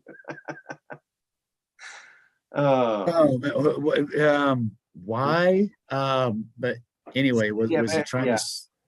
Weird people. There's a lot of weird people. No. Thankfully, we're all normal. Hey, don't insult me like that. That's an insult. Take it back. Take it back. Normal is an amalgamation of all the weird. So by saying you're normal, it just means you're very weird, right? Normal would technically be average. Yeah, I don't know. What is normal? Normal is an amalgamation of all the weird. That's what normal is. It's an averaging out. Okay, so a gold medalist Olympian who decides later as his alter ego to run and say that, that would be an amalgamation of all the bizarre shit in the world. California's new governor. Oh, well, yeah, I mean, Caitlyn Jenner. Yeah. Yeah. Mm-hmm. Well, you know, it takes a lot of balls to do what she's doing. You know, I'd say. Does he have any left? I thought he cut him off. And no, he didn't. He didn't. He still got him. So, Aaron, with your political views, I was going to say this earlier. I like the fact that you can have your political views without necessarily being a Trumper. And what I mean by this is I see a lot of people in the media now backstepping on when they fully endorsed Caitlyn Jenner. I'm not going to dead name anybody or anything like that. I'll tiptoe through this as best as possible by just saying that person's. And by saying Caitlyn Jenner, I mean, they didn't necessarily endorse her views. The second she came out on Ellen and had her own views, they didn't necessarily support them. And they were kind of backstepping when it came to making her the person of the year and this and that. And now they're like, oh, okay, now she's running and she has these very conservative Republican views that we don't know if we can necessarily support in any way, but they're running against a governor in California that is definitely hated right now. Yeah. When it comes to lockdowns and those situations. He's So it's being interesting to see the dynamic, how it plays out. It is very interesting that Caitlyn Jenner, you know, when that whole thing happened, you know, when Bruce went to Caitlyn, you know, I think a lot of people stopped eating Wheaties. I don't know. I never ate Wheaties, but anyway, I don't eat it because somebody's on a package. That's Right. just me. Exactly. Unless Boo Berry. I like the ghost on Boo Berry. And I used to Count eat Chocula. Frankenberry too. Count Chocula was awesome. I ate Count Chocula because of the Count. Definitely. Okay. Definitely. I got a blast from the past. Now, there were two cereals that were battling it out. I think they were Quaker Oats cereals, if I remember correctly. That's One oatmeal. was That's not a Quake. cereal. Quake and Quisp. Quisp and Quake. Quisp had a little like a spaceman, like a space alien. And Quake was this kind of this lumberjack guy. And there was What cereal battle you're talking about? I haven't heard of either one of those two. well, Quisp. I'm pretty old. You know, I'm an old guy. So Oatmeal is Quisp one got a thing. Did really- you eat oatmeal for breakfast? Is that it? Your thing is porridge? Is that it? Well, I do eat oatmeal now, but back then, these were like breakfast cereals, like sweetened breakfast cereals. And they were two popular ones by the same company, Quisp and Quake. And they had this contest. Which one do you like better? Because we're going to get rid of one of them. And I voted for Quake, but they went with Quisp, which was my little brother's favorite cereal. And, ooh, Your little brother won, and that's hard to deal with. Yeah, yeah. Aaron, Listen, Aaron, did you ever see We Are Back Dinosaurs by Steven Spielberg? We Are Back down. Oh, yes. John Goodman was the main role of the main dinosaur. So the push in this movie was this cereal, which was the same alien guy from Quisp, and Oh, Quisp yeah? was in the name. And they actually fed it to the dinosaurs, and that's what made them able to talk. It Wow. was a big push on that cereal specifically, and it came Okay. out in, I want to say, the early 80s. Oh, wow. And yeah, no, it was 100% based on that. That's interesting. Oh, yeah. I'm looking at the chat here, and it says Kelly George, first concert, Elvis Presley in Dayton, Ohio. My last concert, Eric Clapton in Tampa. Wow. That's some good shows. I almost got to see Elvis. My mom asked me if I wanted to go, and I thought, no, maybe wait till next year. And that was his last time. So we missed the last concert in Minneapolis that he came to. That should teach you a lesson, Aaron. Take advantage of opportunities when they show themselves, because they may not repeat themselves. That's very, very true. Yes, that is true. You know, I was asked by a friend to go to a Bo Diddley concert, and I turned it down. And now I can't go to see a Bo Diddley concert either. So there's that. Well, you can ask Basaggio if you can get the Wayback Machine and get a look at it through the chronovisor. We can Yeah. be there You and know, see it. You know, I'm going to try and bring this up tomorrow. Have you heard of the chronoscope?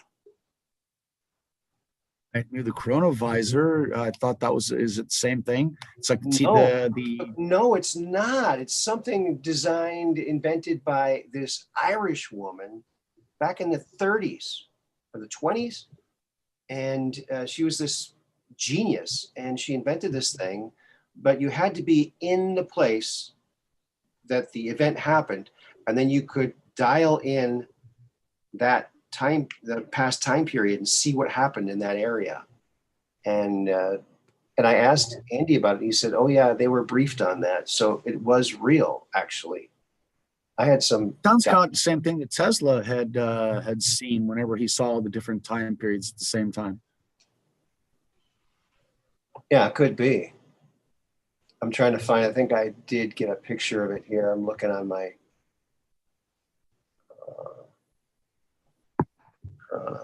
chronoscope.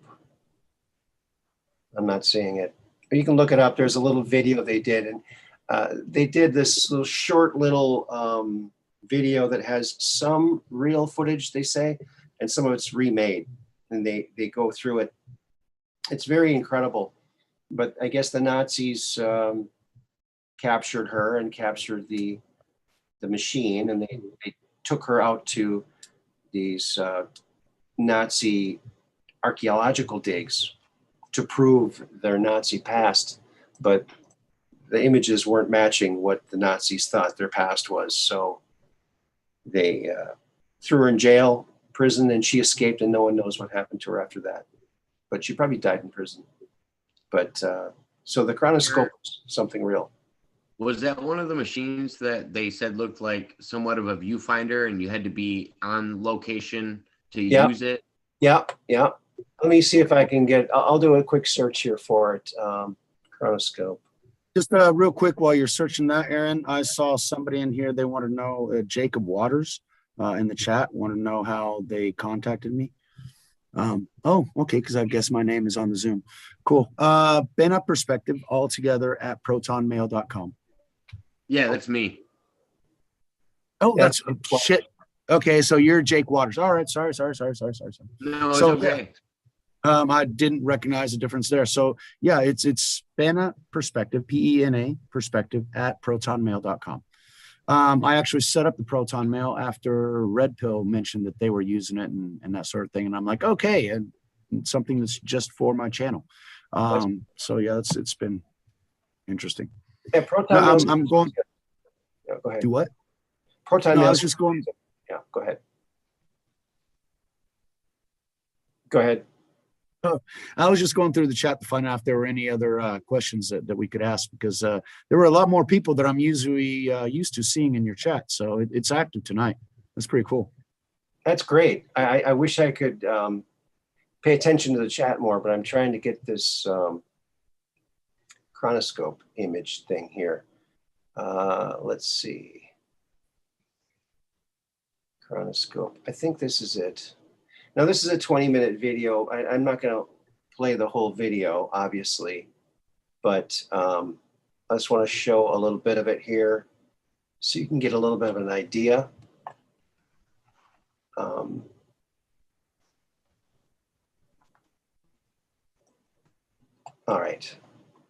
All right, let's do the old screen share Rooney here. Boy, I'm getting good at this screen share, huh? Wow. Jake's muted. A what? Jake was talking, but he's muted. Uh-oh. Is Jake talking? I guess not. I'm trying I was to putting that text through YouTube. Oh, okay. All right, where the heck is it? It's not showing up on here. That's interesting. Okay, well, maybe I'm not so good at this. Everything's a learned trait. Yeah, trying to do something on the fly and trying to be, entertaining at the same time is kind of tough.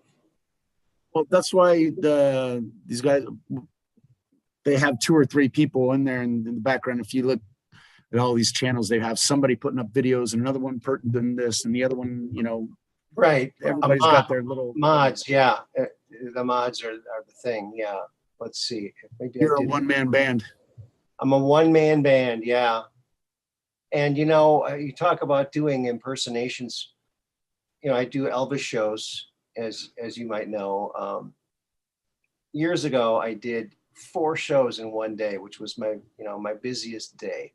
It was 4th of July. It was many years ago, and it was here in Wisconsin, not just up north, about 15 miles up north. All 4 gigs were in the same basic area, so that was nice. But it was 105 degrees, and the first Dressed 3 up in that garb in 105 degrees, you were sweating your ass off. black leather. I was for sure sweating. Black leather can be fun, but Yeah, it wasn't very fun. Trust me. So I did the first 3 gigs. It was 105 degrees. I drank 2 gallons of water. I didn't go to the bathroom. I didn't need to. My jacket was getting heavy from the sweat. And so not only did I do those first 3 gigs, but also, you carry your equipment, because I'm a one-man band, one-man show. I carry my equipment from the car to the thing. Then I carry it back, so 8 times carrying back and forth that one day. You were probably smelling pretty ripe by the last show. I actually wasn't smelling too. I think I brought my deodorant with, so I was like, between each show, little behind the scenes thing there. But and I wet myself down and clean up as much as I could. But the last gig was at the Bailey's Harbor Yacht Club, and I thought, an indoor gig. I thought, oh, good, air conditioning. I couldn't wait. I get there. I'm so sweaty. I'm so exhausted. I walk in. It's hotter inside than it is outside. There was no air conditioning, but the place was rocking. There were some people there from Russia who were big Elvis fans. So we had a rocking night. We rocked all night there. Hey, if you've ever seen the Elvis days, saw the Vegas days of Elvis, he was all sweating during the shows and everything else. Oh, yeah. So that's all right. That's the way it goes. And if you watched his via satellite, now what's curious about the via satellite was the very first via satellite show was the Elvis Aloha from Hawaii in 1871 or 72. 1871? 1971 or 72. But it showed all around the world except in America. America, it aired like a month or 2 later, because Elvis hadn't done a concert in so long that Colonel Tom Parker, his manager, was very worried that something was going to go wrong. They wanted to be able to edit it before the American audience saw it. So the rest of the world saw the actual live recording, but the public didn't see it until like a month or 2 later. Now, think about how we're the land of the free. We get things first. Right. But there's no propaganda in the United States. No. You're mistaken somehow. But do you see how they used to be so used to controlling everything? But now they can't control things like this because they still try. They can't get away with it. People talk, yeah. And the good guys are going to win in the end. So that's the good thing. I'm hoping Arizona proves us right. Oh yeah. Well, and as far as my political viewpoints, I'm ever vacillating. I used to be a Democrat for many years, and now I'm independent. I don't like either party. I think the parties are the problem. And I just think we should vote for people with ideas. If you're someone that has an idea on how to do something better, run and make it better. Let's all make this country better together. And there aren't people like that running. They all run with an agenda. They all are paid by somebody else because somebody's paying their campaign. And just like The Rock, hey, if they like it and if they vote for it, then, if it's their preference, then I'll go in that direction. Well, I'm thinking about running for mayor here in Sturgeon Bay, Wisconsin. I would say go for it. You have to. But yeah, Look at Crypto Beatles and his putting his Sunshine Coalition or Sunlight Coalition. yeah, sunlight.org or something, or Yeah, something like that. Proton. To where At Proton. change has to be at the grassroots level. Yeah, it does. Like, look at all these school boards are taking over. It's really nice. Oh, well, I love that video to where they just kick them out, Yeah. and they're all right. There's 2 of those How now. many? It's unanimous. No masks. Yeah. That's why you got to wear the Invisimask. No, it's better, instead of trying to con them, you show them that I don't need any mask at all, because you can't tell me what to freaking do. Yeah, but now wait a minute. To fight an invisible virus, you need an invisible mask. See, that's the whole thing. That's the beauty of the Invisimask. Then we need something for our ears, because the invisible virus is all the shit that comes out of their mouth. That's true. Yeah, I think you got to use just, take a couple pink things of popcorn and stick them in your ears. That is the best way to deal with these. How can People with other ideas that we don't agree with, right? Aaron, I was going to say authoritarian dickheads. Yeah, that'd be one thing. Think they have the right to tell everybody else what to do. That's my general problem with government in general.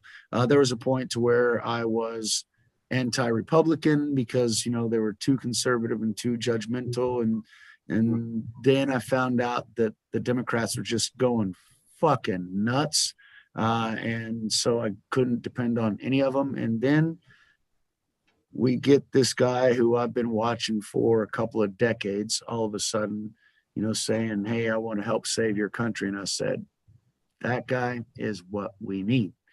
And yeah, he still is. And according to some sources, he still is. Yeah, very interesting.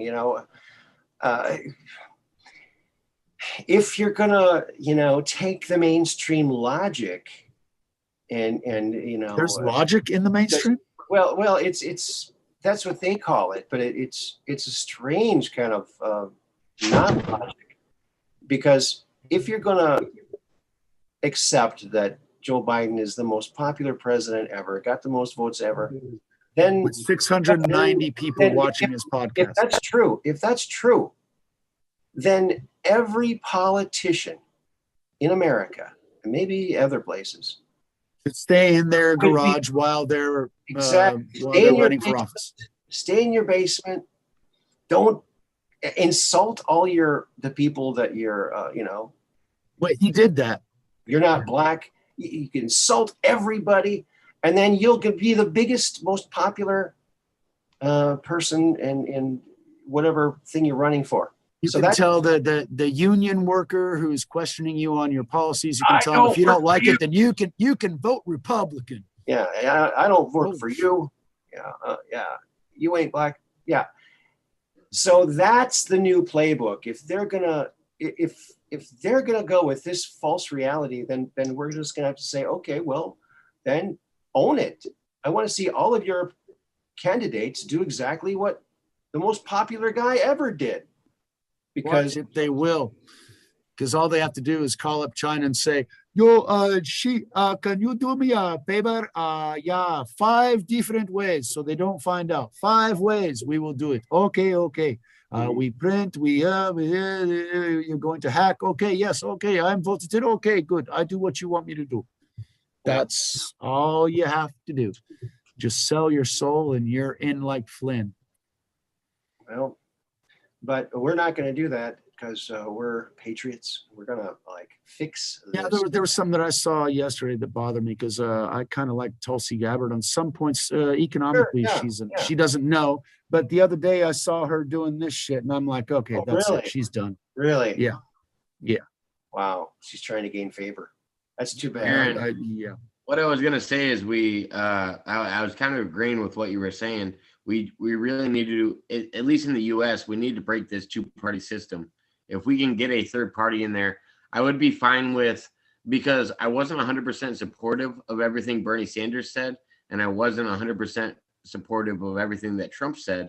but I was 100% supportive of both of them running with a third party because of the support that they actually had at the time. Both of them would have been a dominant force in a third party to break up our two-party system, which is actually what we need to do in the US. Like as long as we're running just Democrat and Republican and people have to fall into those lines, it's never going to work out correctly. We end up voting for the shiniest turd every fucking 4 years. And it gets to a point where it's like, oh, okay, we're voting The for current turd has shine. yeah. Well, They didn't even bother shining the last turd they put in there. Oh, you guys, I got to say this. I'm sorry for interrupting. Well, once you finish really quickly, I got something to say about the shiny turd. Oh, no, go ahead. Go ahead. Well, when I was a little boy, living in St. Louis Park, Minnesota, we had this neighbor kid. I think his name was Brad Sorensen. And he was really into World War II. And, but anyway, we were out. I was over at his house one day. We're outside in his yard, and he goes, "Oh my God, it's the perfect dog poop." I went, "What?" "Don't touch it. Don't touch it." He goes in the house and gets his clear spray. He sprays it clear, waits till it dries, turns it over, sprays it. And then he put it on his shelf in his room because it was perfect. Well, it's Shiny- like that shit emoji that they made. Yeah, this was back in the 60s, man. This was like, It's that perfect McDonald's chocolate scone. right. It's that perfect format of. It's the Dairy Queen twirl. Yeah. Oh God. Oh well. He did that. I just wanted to get back to Jake's third party system. There was a candidate that I really enjoyed a lot back in the day. His name was Ross Perot. Yeah, he was on the surface of Mars with Andy. Ross was? Yes. Seriously? Yes. And he was going to invest in Andy's campaign, and then he died.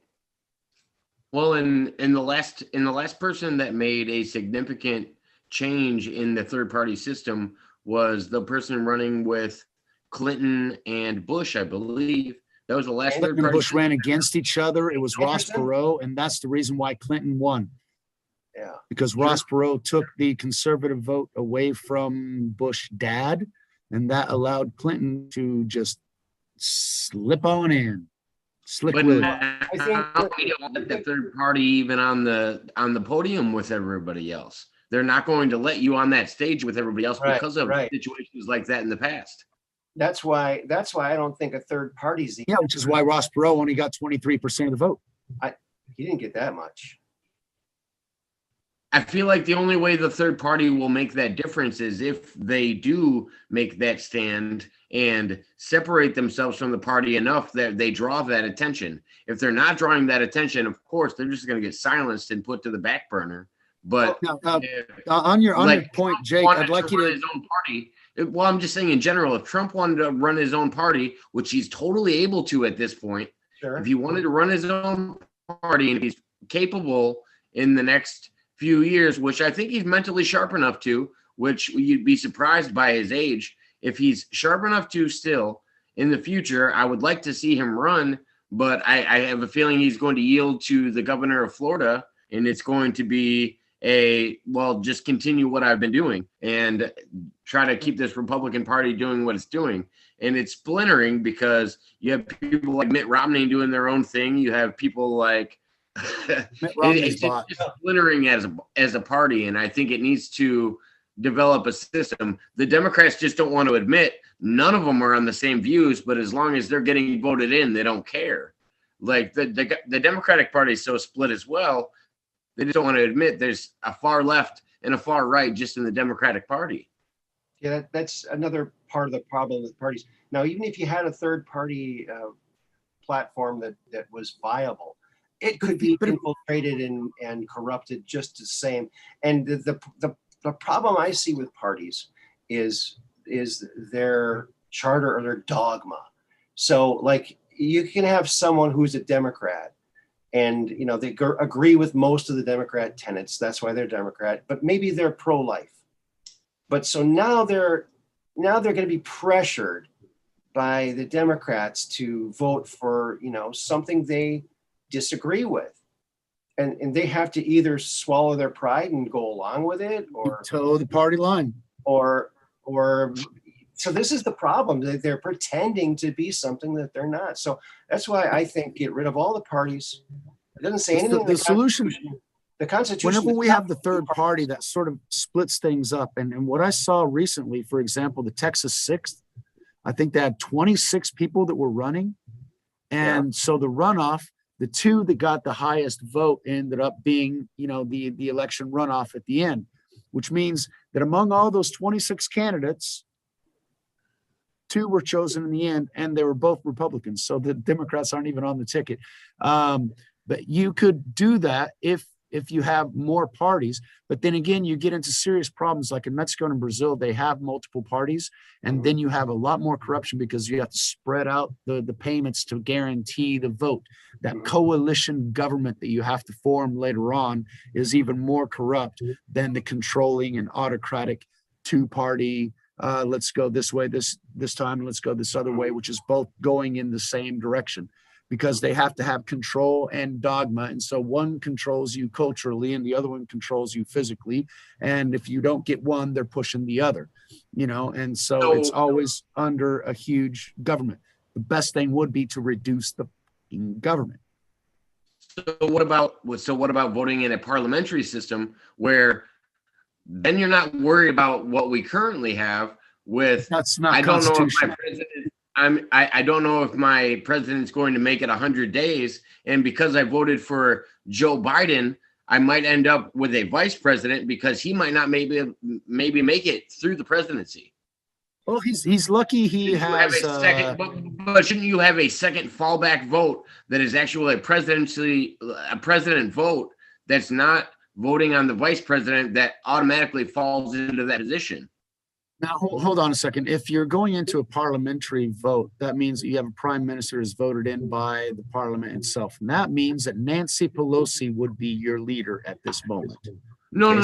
Thank God we don't have that system. What I mean by parliamentary is just like an order of operations, which we do have, which I mean, right now our order of operations is it falls right to the vice president, which I don't necessarily think if somebody voted for a president, they should necessarily have to fall to the vice president just because their president that they voted for. Who else would it fall to? Continue their term. Who else would it fall to? Now, Joe's lucky that he put camel toe in there because if it were Hillary, he would have already been done away with because she was just that thirsty for power that he wouldn't have lasted 100 days. I think HRC's hiding in the corner, and she's gonna swoop in and all of a sudden be the VP of Kamala Heels Up Harris. I'm along the tenet of her and Big Mike are all gone.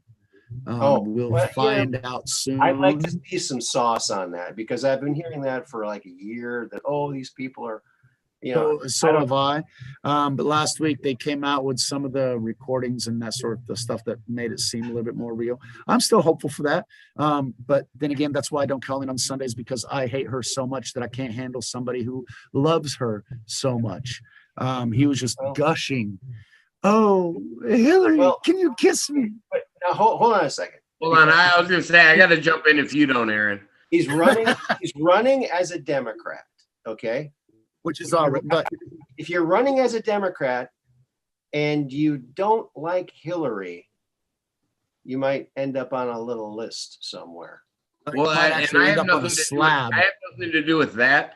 When I speak of Andy with his encounters with Hillary, he's had one encounter with Hillary and it was a positive one. So, and that's the only one he can speak on. Right. I don't understand how he would make. He also talks about her being the president of the DNC and that sort of stuff. But I'm just saying in general, I 100% think that Hillary Clinton's campaign threw Bernie Sanders under the bus and fucked him over. They did. But I don't think Andrew has any knowledge of that besides his personal encounter with Hillary when he was younger. I don't think he has that type of knowledge to speculate on. So the Clinton Foundation paying all the DNC's debts And as part of that agreement, she would be automatic president of the DNC in deciding what they do with their finances, and subsequently remove financing from Bernie so that he can't run. And whenever he finds out, they tell him, hey, look, buddy, we're going to be running your stuff anyway. We just can't have you as the face of the party. Okay, I'll take my third mansion now and I'll stay quiet. I just think it's always a stretch to say that Andrew was supposed to know about that. I just think he knows about his encounter with Hillary Clinton, and that's all he knows of. Yeah, and he watches the news. So a lot of people watch the news. He believes the news. Well, that's what we were all taught, isn't it? But he also has some informants that are telling him some things that are countering what the news is saying. So he's not Let's hope he wakes up. Of everything. Now, he does also mention something that Hillary did, and I think I agree with him. This is a good thing, is that I think it was the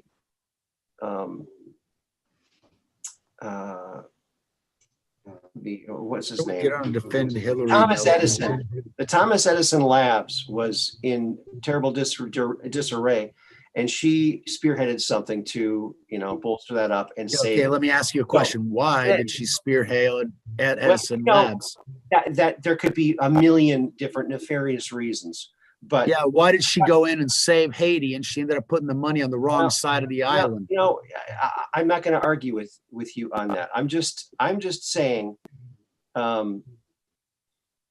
someone who has a different set of information coming to them, they're going to say different things. Not everybody can agree with everybody and everything, but I think the most important thing about Andrew is his experience with these advanced technologies, and that these need to come out so that we can move on to the next level of humanity and know that it's real, not that it's some made up fantasy BS. It's real stuff. It's stuff that's going on and has been going on for a very long time. The American people don't know about.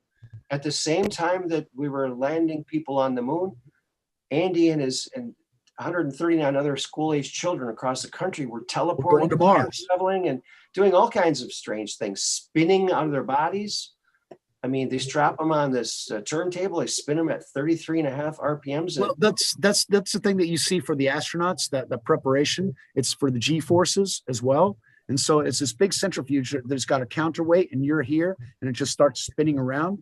And usually the excuse for that was so that they would get used to the G's from the rocket launch. However, the fact they're traveling in circles might actually affect the quantum temporal stability of the area as well. So that's another aspect of it that I hadn't gone into.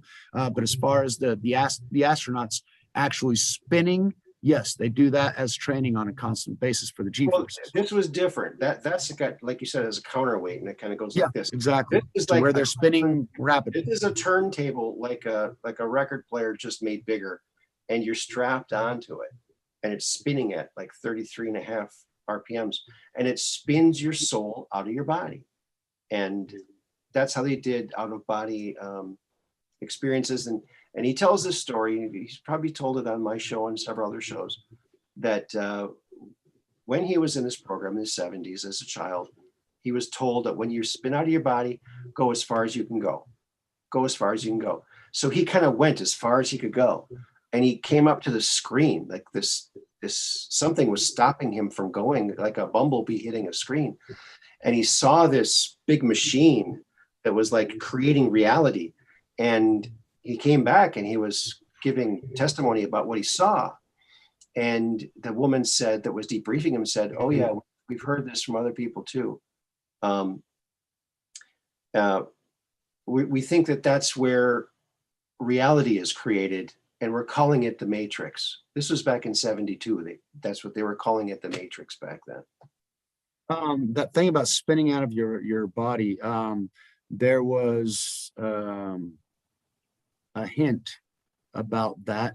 And basically it was the following: whenever you leave your house on vacation and you leave the door unlocked, when you come back from a vacation, are you guaranteed there's not somebody in the house? And that's the problem whenever you leave your body, because you leave your body unprotected. protected. And so others can go into the vessel and continue living there when you come back home. And that's one of the problems that exists in traveling outside of your body. It can be a dangerous prospect. However, the people that were running those experiments didn't really care about the safety of their subjects, which is why Andy has a vision problem, because the side effects of those things are long lasting. But anyway, what happened, Jake? You disappeared. No, sorry, I had to run to the bathroom. But what I was thinking when you guys were talking about this, and when I was talking about like the show that you were last on, Michael, I think the disconnect that happened with everybody is I really feel like Andrew tries to only speculate or talk about his experiences personally, and that he talked about when he was younger. And when you had said you were talking about Hillary Clinton's scent and how she smelled bad, I really do think that was the thing that like set Andrew off. I don't know personally. This is just my speculation, of course. It was because I said, "Does she really stink?" Because I've read and 5 different interviews of people that said that she smells. But I 100% understand your view of it, and I 100% understand his view of it. And he just didn't want to get into any side of speculating on top of that when he didn't have any knowledge of it. He's a politician. He can't speculate. To separate himself from that because he is connected to that so much with people saying, "Oh, you said you saw Jesus," or this and that. And sometimes his story just gets speculated on just a little bit. I do the same thing because I think I remember his story correctly, and then I remember it wrong. And he even corrects me. He's nice enough to do that. But I'm just saying, I really don't think he ever had any ill intention towards you. I really do think you guys would get along quite well. I just think there was just a moment on that show that just didn't go well, and it just turned everything in the wrong direction. Yeah, it's just I've got a certain feel for demon rats. There are certain rabbit holes that after you discover some things, you can't unsee the things that you've seen. And that's one of the problems. And so, yeah, I've got serious problems with rhinos as well. None of those party systems and those politicians to me are ethically compromised from the very beginning because they are not true to themselves. They're not honest to themselves. They're only trying to push what is going to get them elected, what they believe people believe in. And so they're blown along with the wind. And so people are only voting on what they agree with, and that's not the way it should be. It should be somebody who really has a plan, a way forward, and something that we can all go, oh, this is something that I can go get behind, and this is something that I prefer to get behind. But whenever people say, I'll give you whatever you want, that's not a stance that you can actually trust over the long on the long term. Otherwise, you get into what Hillary used to say: I have a public position and I have a private position. What I tell my donors is one thing. What I tell my electorate is another. Right. And one doesn't have to do with the other. And that is what I call a lie. Mm-hmm. Well, did you ever? Now, Andy published before his during his 2016 write-in campaign, he wrote 100 presidential proposals. So he actually printed out or published 100 presidential proposals. They're very concise, very short, but 100 ideas to get the country moving. And one of them was one of the things he wanted to do as president was stop the slave trade between the U.S. and Saudi Arabia, because that's the global slave trade, and that's what they're trying to stop now. Right. And it's actually caused by many of the Democrats, which is why they want to keep the southern wall open. Right. But let me finish here, because he understood that. Now, he was the first person I ever heard talk about something like that. And then when Trump came in and all the child trafficking arrests happened, of course, continue happening. I remembered when that was started happening. I thought, wow, this is what Andy was talking about, only on a much bigger scale. I mean, Andy knew about one part of it, and he wanted to do something about it because he saw that it was wrong. So, I don't think you can just take him and earmark him as a typical Democrat. No, he's definitely not typical. No, however, a lot of the positions that he's putting up, are his right, and they are definitely left positions and that sort of thing. And that's not a problem. That's exactly what his party and his position lead him to be. And that's you're never fine. going to find someone that you can agree with everything they say, Now, Obviously. Now, when I read Andy's 100 proposals, that's why I voted for him in 2016, because they were brilliant. Yeah. I disagreed with one of them, and that was his stance on guns and gun ownership. Because at the time I was very anti-gun. Now I've changed my position, and now I agree with all 100 of his presidential proposals, including the handgun one. Andy is for the Second Amendment. Yes. Oh, very much. Very much. Yes. Yes. That's one of the tenets of government control. That's why you can't just mark him as a typical Democrat, because he's really not. Just like you can't say that Tulsi Gabbard is a typical Democrat, because she's not. She's Definitely a veteran, and but they didn't accept her because she was not far left enough, and I think they Not Marxist enough. Remember, they're paid by the CCP. Not controllable enough, right? So. Yeah. Well, actually, she is pretty controllable, and she's already mentioned that. I was gonna say thank you, Aaron. That was a good point made, because like referencing the 100 points, he had so many good points off of that that were just overlooked that nobody got to even see. I remember casting my vote for him, and everybody was like, "Who are you voting for?" And it was like, "Trust me, it's worth it." Yeah. This is where I want my vote to go. Like back with what we were talking about with the two shiniest turds. I was like, no, I don't want to vote for the two shiniest turds. Right. This is where my vote's going. And that's exactly where it went. And I was proud to say I recommend tomorrow you bring up the list of 100 points and refocus on that list of 100 points. Well, he's refined some of them, and he's going to put out 20 now, in addition to the 100, but not necessarily going to adhere to the 100, because he's got some better ones now that are better than the ones on there. So it was a very ambitious thing to do 100. He's going to do 20, probably going to do more. Knowing Andy, I mean, look, the book he's coming out with is a 300 chapter book. And he keeps talking about, oh, I better put this in the book. I got to add that. No, don't add anymore, Andy. We want to read it. That's do you know the story of the ENIAC computer? It sounds vaguely familiar. Okay, that's the device found in the water. No, that's the Omnicathera mechanism. And that's from the ancient Greeks. Yeah, the computer, that shows. But what I'm talking about is the ENIAC computer was the first computer that we have in the modern day ages and that sort of thing. But it wasn't technically the first computer. The first computer, there was a DARPA project. They paid an electrical engineer for 2 years to develop the computer. And every time it was ready, but I got this other thing that I need to add to it. It's good, but it's not good enough. And he kept trying to make it perfect and everything else. There was a point to where the Navy said, sorry, buddy, too much time. They cut off his funding. And then they went to the ENIAC, which was like 1/20th of the computer that this guy was developing, but he finished it. See what I'm saying?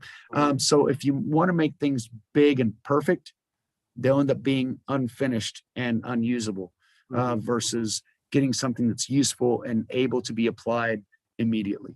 Those are kind of the reason that I use the ENIAC computer as a comparison, as a base, is because the other one was much, much better computer, but we don't remember it because it never got done. Right. That's interesting. Michael, I was going to ask, with what you said about Alex Jones earlier, how deep are you in? What do you know? Don't mention that name. Don't mention that name. Can get me bumped. Yep. Okay, sorry. Yeah, exactly. I won't mention that name. the AJ, when you AJ, reference AJ is what we're that using. shirt that I was wearing, did the creator of that shirt, did you do you have any influence? Do you have any I don't know I don't know how to. Do I agree with any of his positions is what you're asking. Creation of what shirt? Well, The shirt that he one has I'm on- wearing, it's by a specific company, and I'm not going to say their name because I don't want you to worry about getting bumped or anything like that. Okay. All right, It's the information battle shirt. I got you. Okay. Yeah. Yeah. But no, I was wondering what you feel about what you were talking about Hillary Clinton. You were talking about that specific person. What do you feel about spirit cooking and stuff like that? And how deep into this are you? Is what I'm trying to figure out. Okay. First of all, what AJ was talking about a long time ago, I already knew, which is why I started listening to some of the things that he said. Now, he goes off on a tangent and he talks about gay frogs. But the thing is, whenever he was talking about gay frogs, I'd already read about a year and a half or 2 years before he actually mentioned that. I read an article in a newspaper from England. Michael, with the gay frogs, let's just go ahead and already admit we know he was talking about something that was true. He just elaborated it badly. Yeah, because what happens was the study that they did on the Thames River in England was that they had hermaphroditic fish. Exactly. And so they were making tests that showed that the different effluents, which were all within acceptable environmental standards, but the cumulative effect of all these different toxins, chemicals, okay? The end effect of the majority of these chemicals had an estrogenic effect because estrogen itself is a reactive sort of chemical. And so the majority of these chemicals have an estrogenic effect. So whenever you put them all together in that effluent water, it would make the fish hermaphroditic. But since the most sensitive animal in the environment are the frogs, obviously AJ found out that they're making the frogs gay because that's extrapolating, and that's the disinformation. They try and make it so out there that nobody's going to believe it when there is a fundamental kernel of truth to that. For example, the cold-blooded people from other planets. I also believe in that. Why? Because I believe in the Bible. I believe on beings that came from another planet and decided to have their way with human women and generated an entire destructive society from that point forward. And so many of those things do end up meshing in a real bizarre jigsaw puzzle kind of way. They're all individual pieces that fit into a bigger jigsaw puzzle. With your with the lizard theory, do you feel it goes back to the biblical terms of maybe a misunderstanding of what the snake was and what it's not a misunderstanding. The misunderstanding would be the Sumerian version of it, because the Sumerian, which subsequently would be the Egyptian version of it, they're actually worshiping the ones who from the heavens came, and that is a problem. Whenever we have this other book, which I follow more stringently, it tells us that they left their abode. They left their home so that they could do nefarious things. And because of that, they cannot go home again. And then in the other depiction, they're considered fallen ones. In that, yes, they would be fallen because they came from heaven. Cast away. Well, cast away. They weren't cast away. They cast themselves down. Yes, exactly. However, whenever we look at the majority of the world has a different perception, because the ruler of this world, and there are those who believe that the ruler of this world is the bearer of light, because his original name was the light bearer, and he is very problematic. That is why he is named the adversary. Okay, he is against humanity in general, which is why the majority of his precepts are for the destruction of sustainable human development. Whenever you have all these non-reproductive habits it's problematic for the sustainability of the human society. Whenever you have these experiments that are eliminating the reproductive options for millions of people, if not more, that is going along with that agenda, which is to reduce and cap and eventually limit and control the human population, because that has been their objective from the very beginning. He found out, if you look in the book of Enoch, one of the very first things that we see there is the gene code is extremely important, because the kids of the fallen ones are not accepted. Why? Their genes are different. And so one of the objectives is modifying the genes, which is why we see in Greek mythology, we see all those chimeras and all those mixed beings of horses with wings and all this kind of stuff, because they were messing with genetics back then, because that has always been the focus of the adversaries, is to destroy our genetic code so that we are stuck here forever, because we have a body and we have a soul that are interacting in this holographic reality, that holographic matrix that we call reality. Our consciousness is outside of that, and our consciousness is immortal, and it will go to another place after this mortal coil is no longer part of our existence. However, if the programming is changed, we are stuck here, and we are no longer able to go to the other places where we need to go after this reality ceases for us. And we're stuck here ad infinitum. And that's one of the biggest problems. And if people don't see that, if people don't recognize it, and then they just fall blindly into, oh, but it's for your good. And remember, the system is going to be brought in for your health and safety. For your safety and security, you're going to be dominated by this ulterior force. Okay, because that's always the lie that they're using. You can be like gods. Why? Because if we misinterpret the reality that, you know, he is in us, okay, it is a spirit of him talking to us and letting us know what is real. We are part of God. That doesn't make us gods. Okay, just to make that absolutely clear. We have God-like powers because we have that connection. That does not make us individually gods. But that is the message that the adversary has been trying to say from the very, very beginning. You can be like those. You can do whatever you want. You can fly. You can jump. You can, you know, have night vision. You can have wings that allow you, like Batman, to fly at night if you have the right gene code. Okay, so they sell you all these things for you to give up on the most basic thing, which is interacting with your family and friends, because that's what this reality is for us to feel what love really is, by people wanting to be in your company and wanting to share in your energy and wanting to lift you up the way that you lift them up, because that's the way society survives, and that's the way it's sustainable. It's through the family unit, it's through the friends.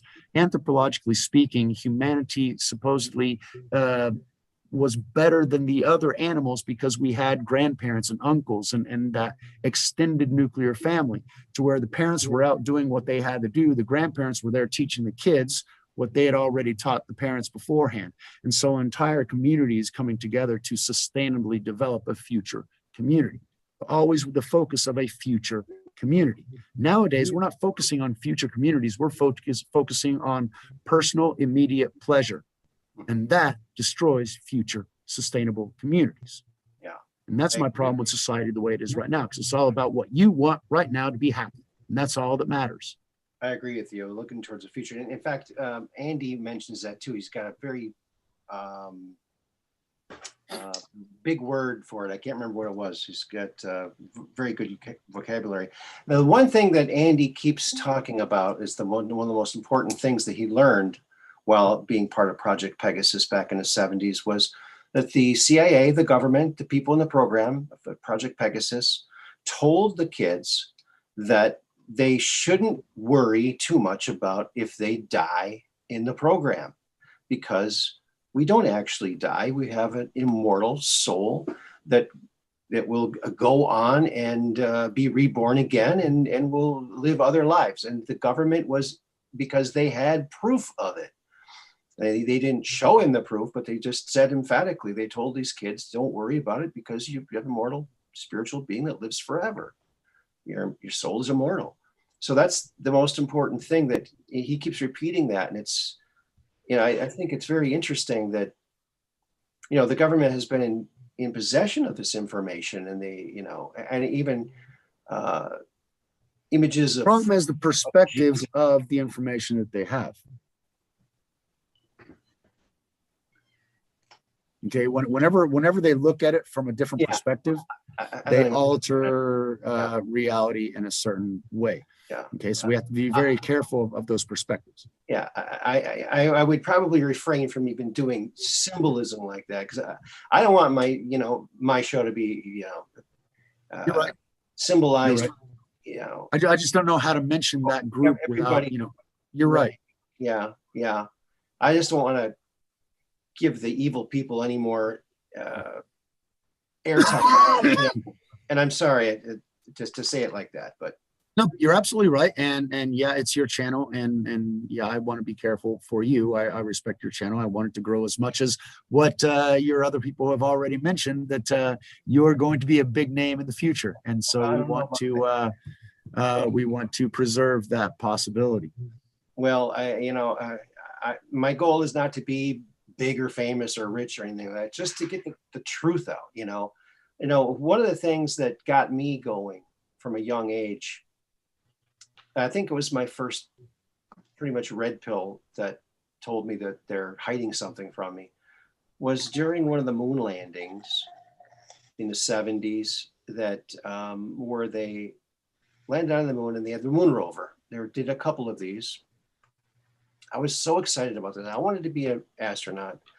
And this one particular time, I was glued to the TV and they were showing the moon rover, and they said, okay, now we're going to send the moon rover over to the far side. We're almost there, to the far side of the moon.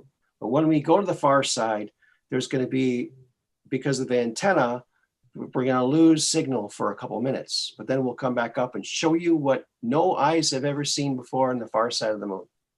They never showed that video. They never showed it. It went blank, and then they went to a commercial, and it was the end of the show, and then there was the news, and they never, ever came back to it. So as a little boy watching TV, soaking it all up, going, oh, what did they see? I mean, my imagination exploded. Like, what the heck did they see? We've already seen it. We saw what they saw. It was in the Transformers movie. No, that wasn't out yet. This was back in the early 70s. That was. I know, but what I'm saying is that's what was on the dark side of the moon, which is why they knocked it out.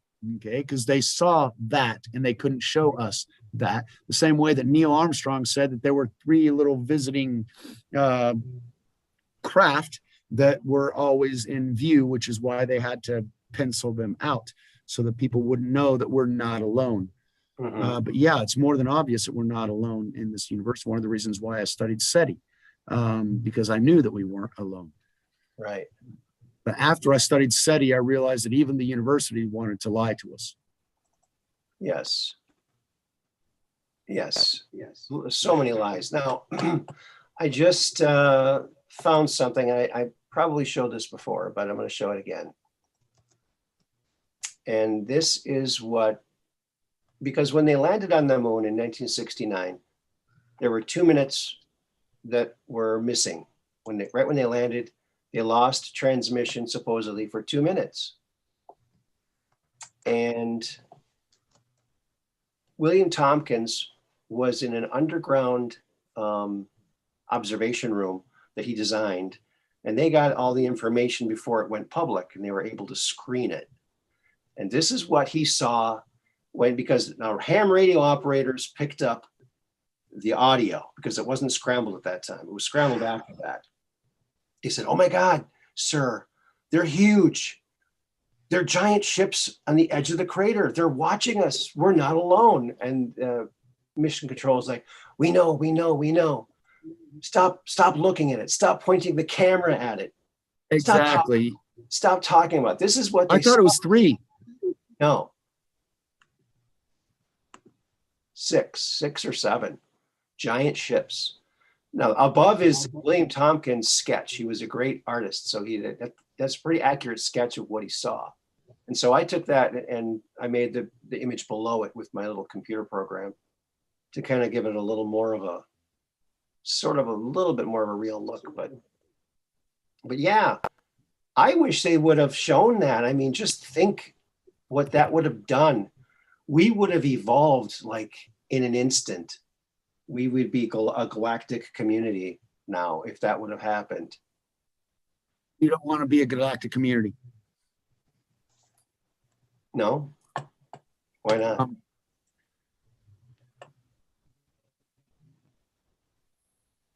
Think Star Trek. Oh, we missed part of your audio was garbled. Oh, mine? Mhm. Okay. Think Star Trek.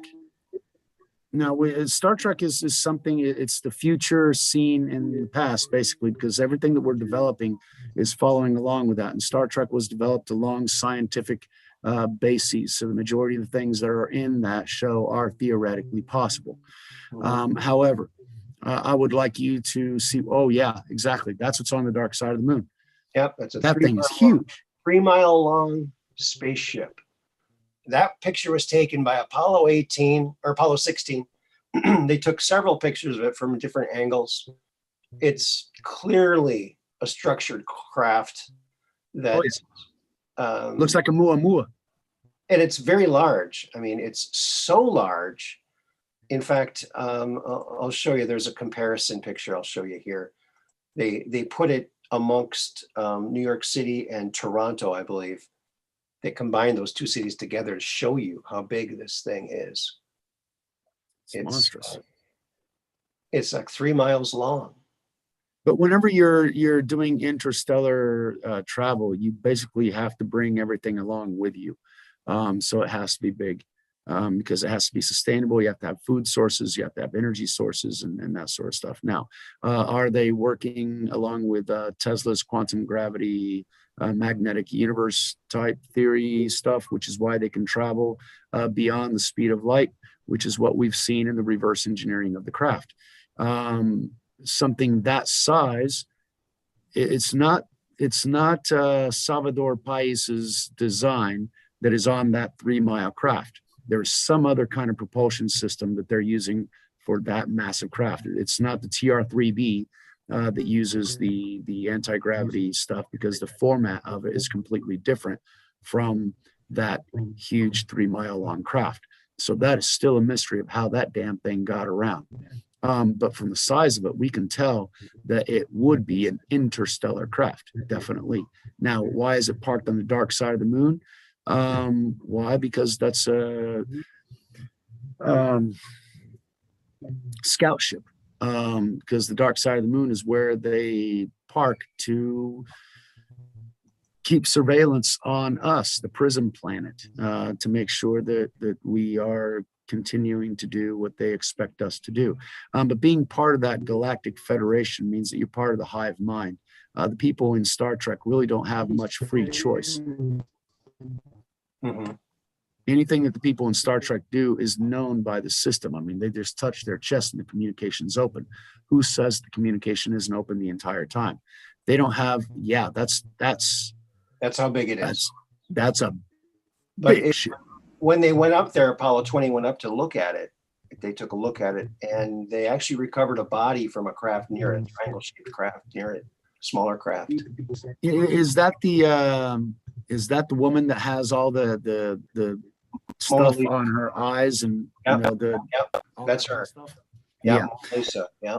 That's one of the original Anunnaki. That would be an Atlantean ship if that's the case. Well, And that's what that's conjecture. You know. I know, but hey, majority of our stuff is conjecture, and so everything I say is my opinion, Right. purely my opinion, speculation. Sure. But look at the size of that thing. Yeah, but it reminds me of a Muamua. Yeah. Now, did you hear Corey Good's account of the Muamua? No, I have not.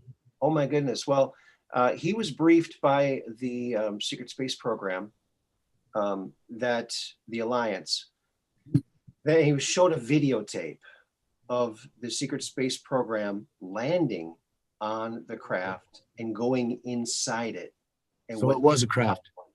It was a craft, a very ancient craft, billions of years old. It had been stripped of a lot of its technology. The outer surface of it was caked with this sludge that they believe might be the original occupants' remains on the outer part of it.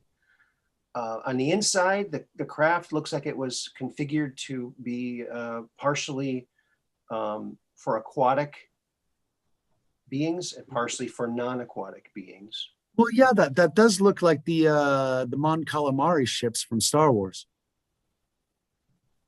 Now, this isn't the Oumuamua. This is what's on the side of the moon. I know, but what I'm saying is that this ship that's on the dark side of the moon, it reminds me of the Star Wars craft for the Mon Calamari.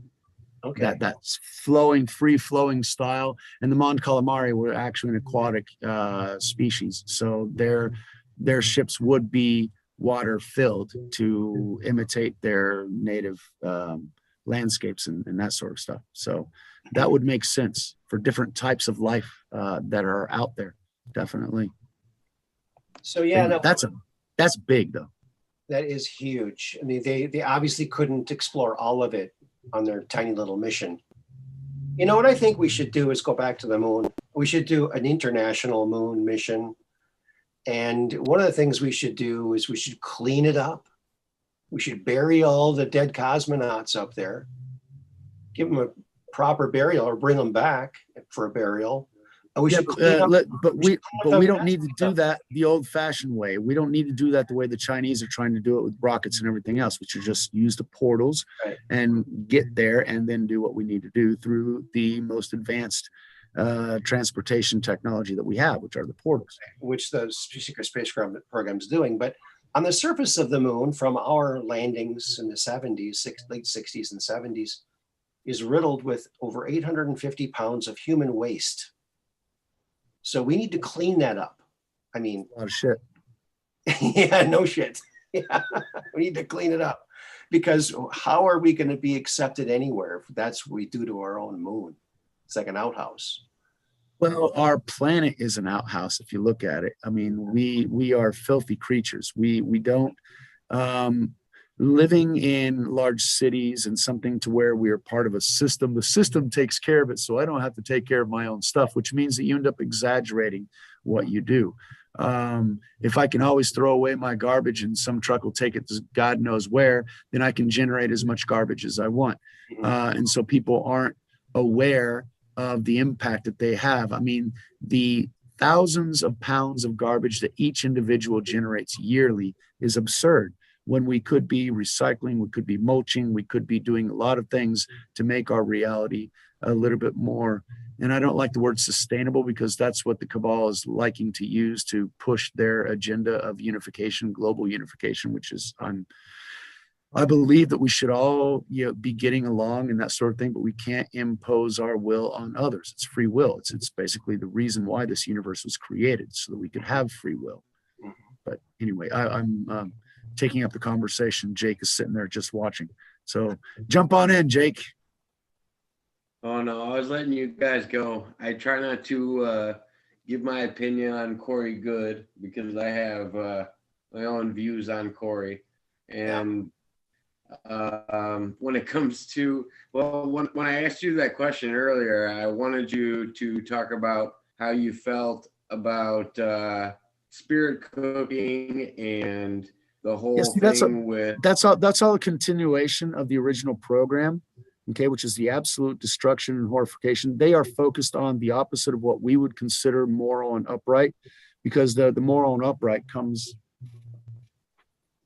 basically all Western society. The moral and upright comes from the Bible.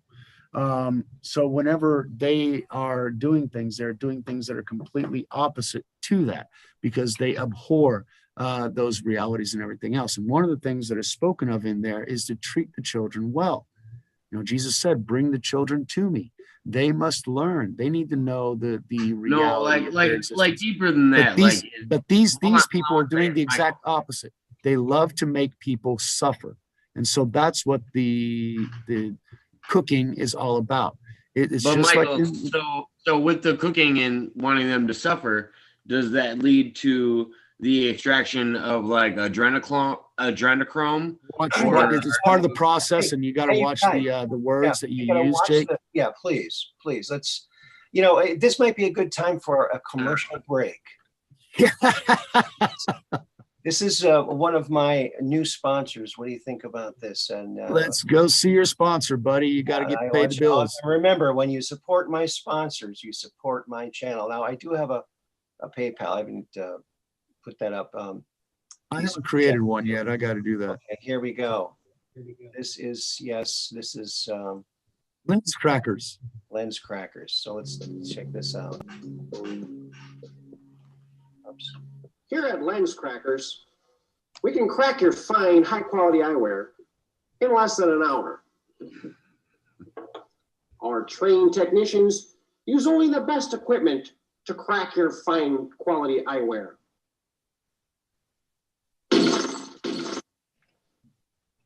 So remember, Lens Crackers, we can crack them in less than an hour.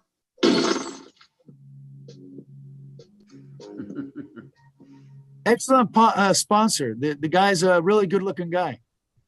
Yeah, it's he kind of looks familiar a little bit. I don't know. I think I can't place it.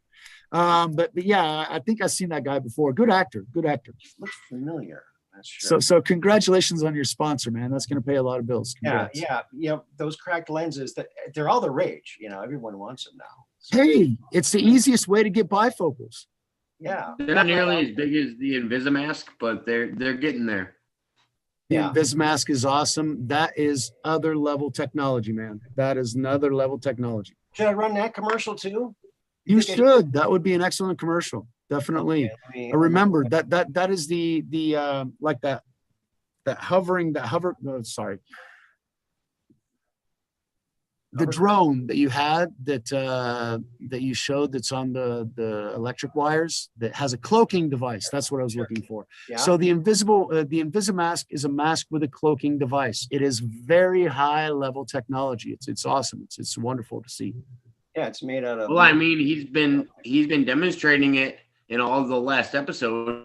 He's been wearing it in every episode, and Well, it's on now. I mean, look at him. I mean, it's a wonderful creation. I mean, it's even on a Zoom call. He's just like Joe Biden. He's wearing a mask on a Zoom call because he knows how important it is. And I can tell I haven't felt anything from Aaron. Aaron has not put off any germs. I haven't gotten anything from his Invisimask. I haven't gotten sick from this Zoom call at all. Thank you, Aaron, for wearing your Invisimask. It's made of nanoparticles, and I found the commercial here. So let's just give this a whirl here. All righty, got to pay the bills. Go for it. Here we go. Are you ready for the Invisimask? Here it is. Let's do it. Introducing the amazing state-of-the-art Invisimask. Not ready to walk into the big box store. Walmart. Oh, no thanks, I have the Invisimask on. Thank you. And the best thing about the Invisimask is you have the confidence to go out and do the things you always like to do without the cumbersome masking.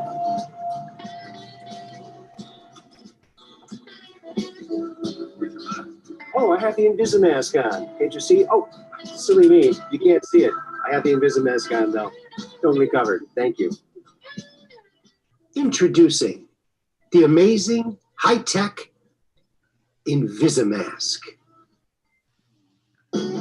Yes, we've used advanced nanotechnology, and we developed a completely invisible mask that works with your immune system. It allows you to breathe in and breathe out with no obstruction, keeping you healthy and safe. Now you can go out in confidence into public wearing your Invisimask. And when they say, "Where's your mask?" you can say, "Ha ha ha, I've got the Invisimask on. Thank you very much. Have a nice day and shine them your beautiful smile, because that's what it's all about. Smiling." Thank you very much. And by the way, we've teleported one to everyone's face. You already have one. So go out and enjoy your Invisimask and live as a free human as it was meant to be. God bless. What do you think about that? You can't be doing that, Aaron. They're $29.95 payable to your PayPal account. No, You'll I could have teletransport it to them after they pay you the $29.95. I could have You been got shipping I could've- costs. You're right. I could have made millions, but I'm a Can't humanitarian. be giving away that technology, man. Giving it away, and hopefully some nice people will send me donations who can see the good that I'm doing for humanity. Well, It Aaron, looks like you're more of a philanthropist than Bill Gates. I think you need to end it with you're welcome. And not only do we accept invisible donations, but real donations as well. Send them all in. That's right. Yeah. I've had some people say that for sure. Yeah. But you got to set up your Monarch wallet so they can send you Bitcoin as well, pay you in Bitcoin. Yeah. Let's see. Here's my PayPal. I'll drop that in the There you go. thing.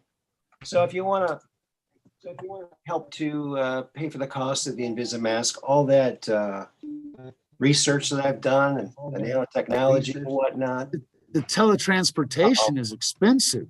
$29.95, available only with the discount for this show. Otherwise, it's $45.95. Mm-hmm. Yes. Get 30% discount on this show. Yep. 30% off free. What's that? So yeah. Can't get And better than that. all the super chats also go towards the Invisimask bills that, boy, you know, the hardest part of inventing the Invisimask was making the invisible elastic. That was tricky, but I got it figured out. What about the cloning technology? Not cloning, sorry, the cloaking technology, because you're using the same cloaking technology as that drone, right? No. The Invisimask is actually made out of nanoparticles. They're so small. So it's actually naturally invisible. It's naturally so small. It's microscopic. That's why it works so good. Because with an invisible enemy, you need an invisible mask. That's the key. I couldn't agree with you more. Our enemy is quite invisible. To go out in public, and a lot of people have told me, yes, they'd say that. They tell people they got the Invisimask on now. They don't need the cloth mask. That's fantastic, isn't it? Now we just need the popcorn for the ears. Oh my God, Jake Waters, thank you so much. Wow, look at that. Thank you for the donation. That's incredible. I owe you, dude. Thank you very much. That guy must be a friend of the show. He must. I think I've heard that name somewhere. Yeah. Jacob Waters. I mean, how thank you for this, the man. Oh, you're kind of buzzing out. We couldn't hear that last phrase.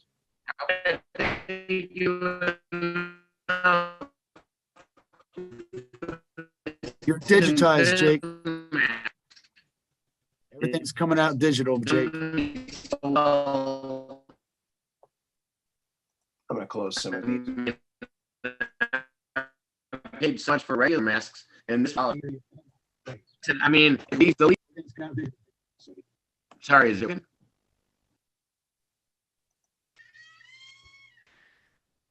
Am I not working?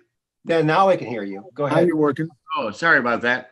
I mean, I've bought so much in regular masks. I mean, I could at least donate $20 to the Invisimask. That's done me so well so far. I put so much money into regular masks, and they don't seem to do much. So I got to put something towards this Invisimask that I've had for so long. Well, dude, I really appreciate it. Thank you so much. Yes, that's. Hold on. Here's a question from the chat. Are you related to Roger? Roger Waters. Roger Waters. No, only Muddy Waters. Or watch the Muddy water. Waters. Watch the water. Remember that? Watch the waters. Watch the water. Well, you got our Cloaked Unseen World. I've seen that name before on some other shows that I've seen. Hey, there he is, 333. Yes, There you this go. guy, he's Apollo 20, unedited true story, November 25th, 2016, search. Now, our Cloaked Unseen World, what a great name he's got for his channel.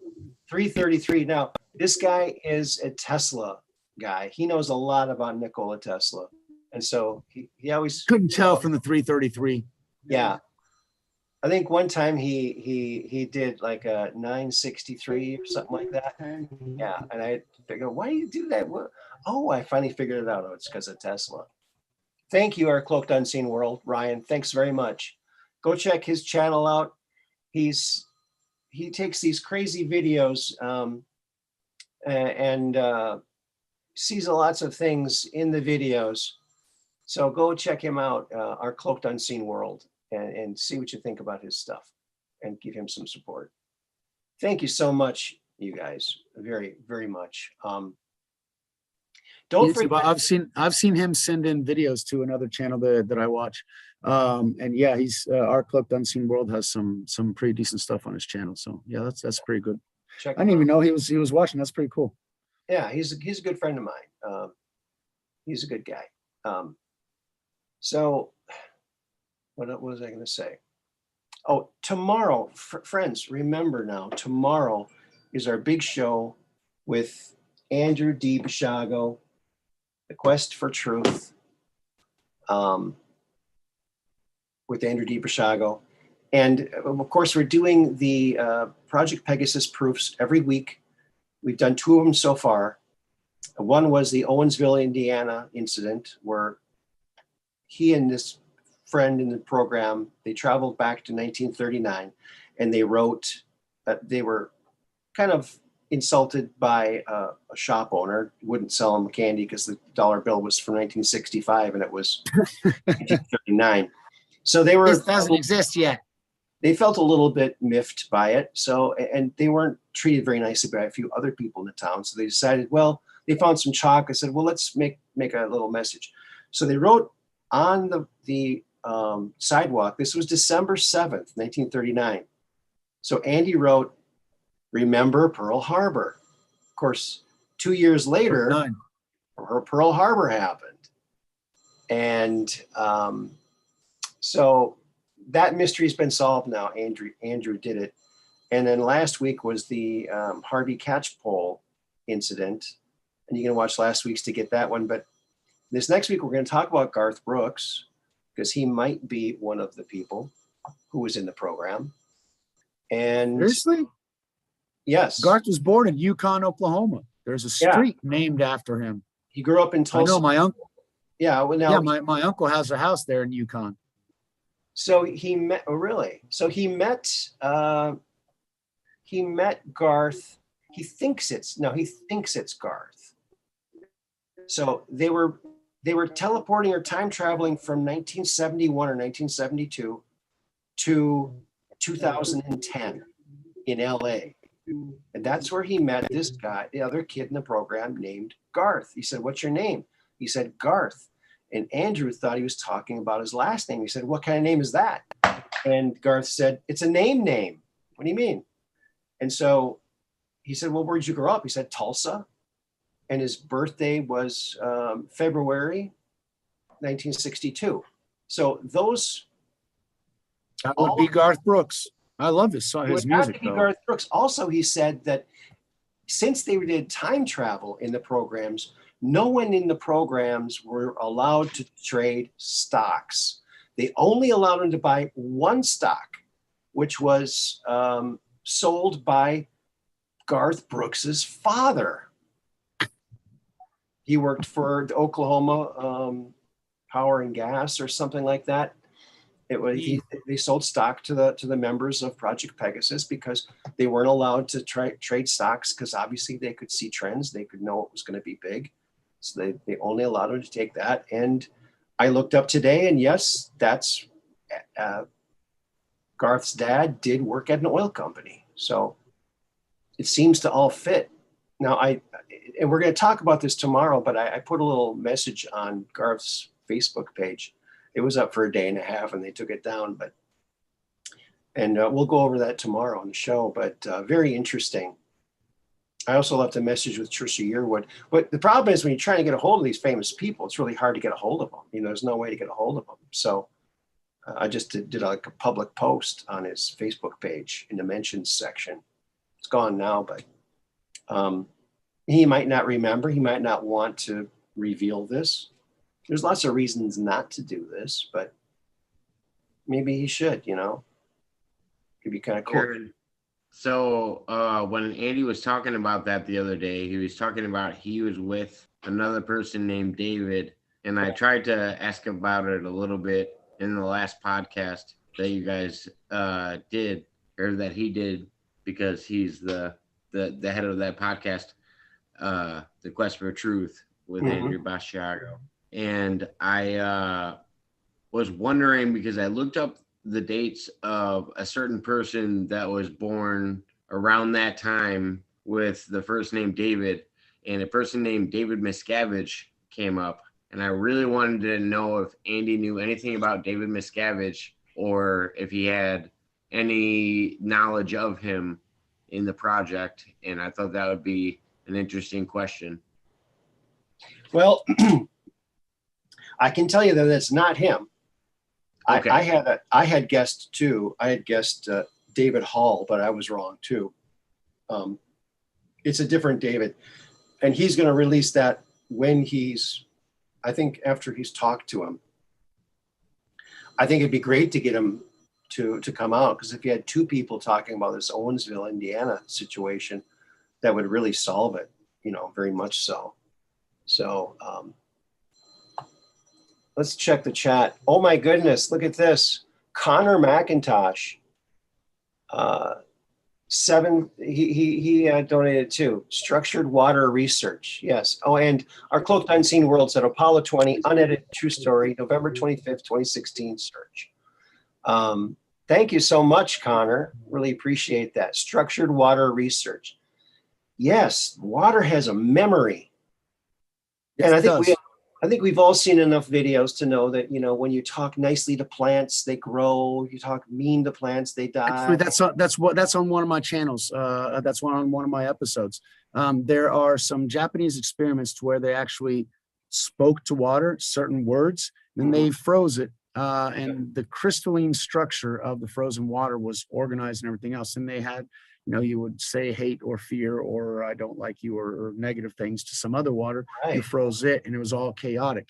They also did it with kinds of music. Beethoven, Mozart was a good snowflake-like structure in the ice crystals, and something like heavy metal or something else had a chaotic dispersion of the crystal formation. So yes, water has memory.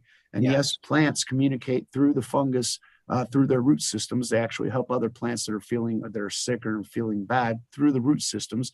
And they have also seen experiments to where in a hypersonic level, we can't hear it, but the instrumentation actually picked up the transmissions of fear or something. They're associating it with fear because it was somebody who would come by and prune them in the past.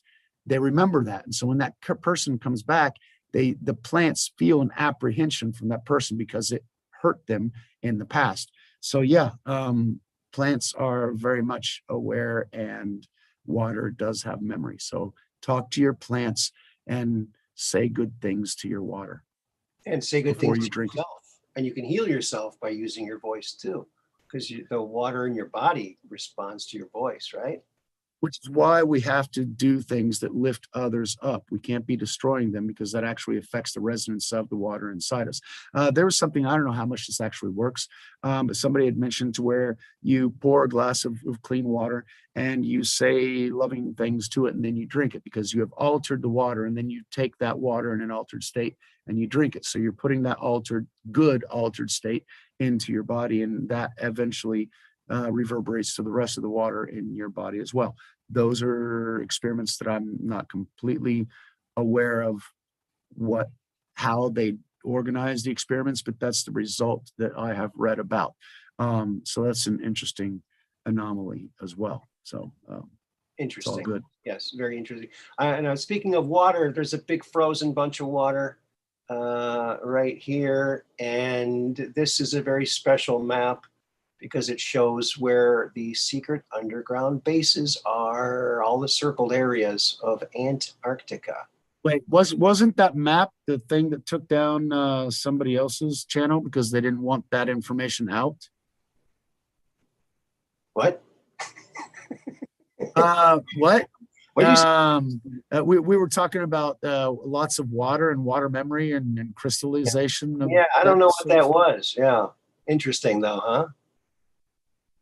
Very. How long have those things been there? Yeah, who knows, right? Who knows? Who knows? For example, there are maps, the Peary's map or something like that, that actually showed the complete structure of Antarctica before it was covered with snow. And Antarctica has been covered by snow by over 10,000 years. So And miles of that's ice. And miles of Peary's ice. raised map. Yeah. Yeah. It's very interesting. What I think William Tompkins said it very well. He said, well, I think I have his quote here. Let me see. He's got a great books, Selected by Extraterrestrials. I want to get this quote right because I don't want to get it wrong.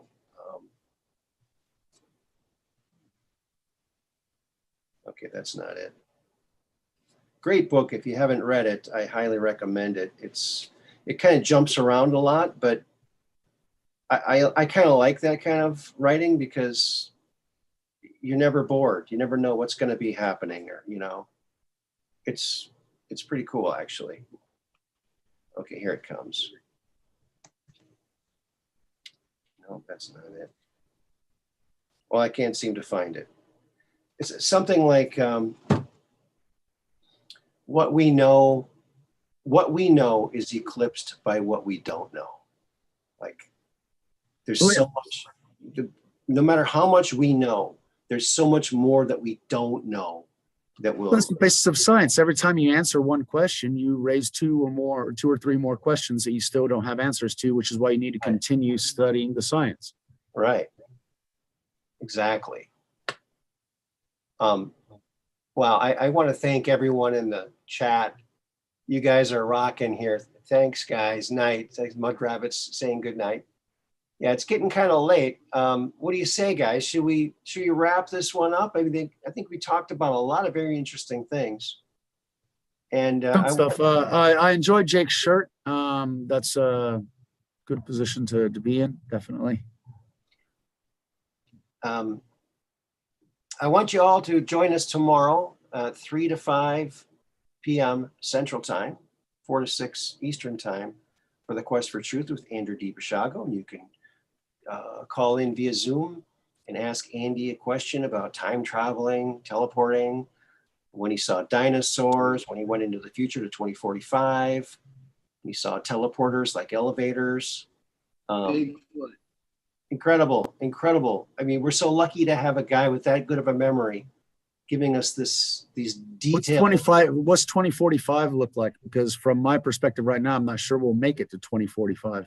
Well, he only had one short mission to 2045, and that was to deliver and retrieve microfilm, which would be all of the intervening major events from 1971 or 1972 to 2045. So what's coming up? So the CIA had a heads up on what they could expect from the future. Everything's going to be underwater. So he was sent to this building, and he said they didn't see any cars outside. He saw like people on Segway type things. He went into the building. It was like, kind of a modern building. And when it was time, he got the microfilm and it was time to leave. He said, "Where's the teleporter?" And he pointed at the wall. He said, "Just run at that." There's this area on the wall. He just ran towards the wall and boom, he was teleported back. So Hogwarts.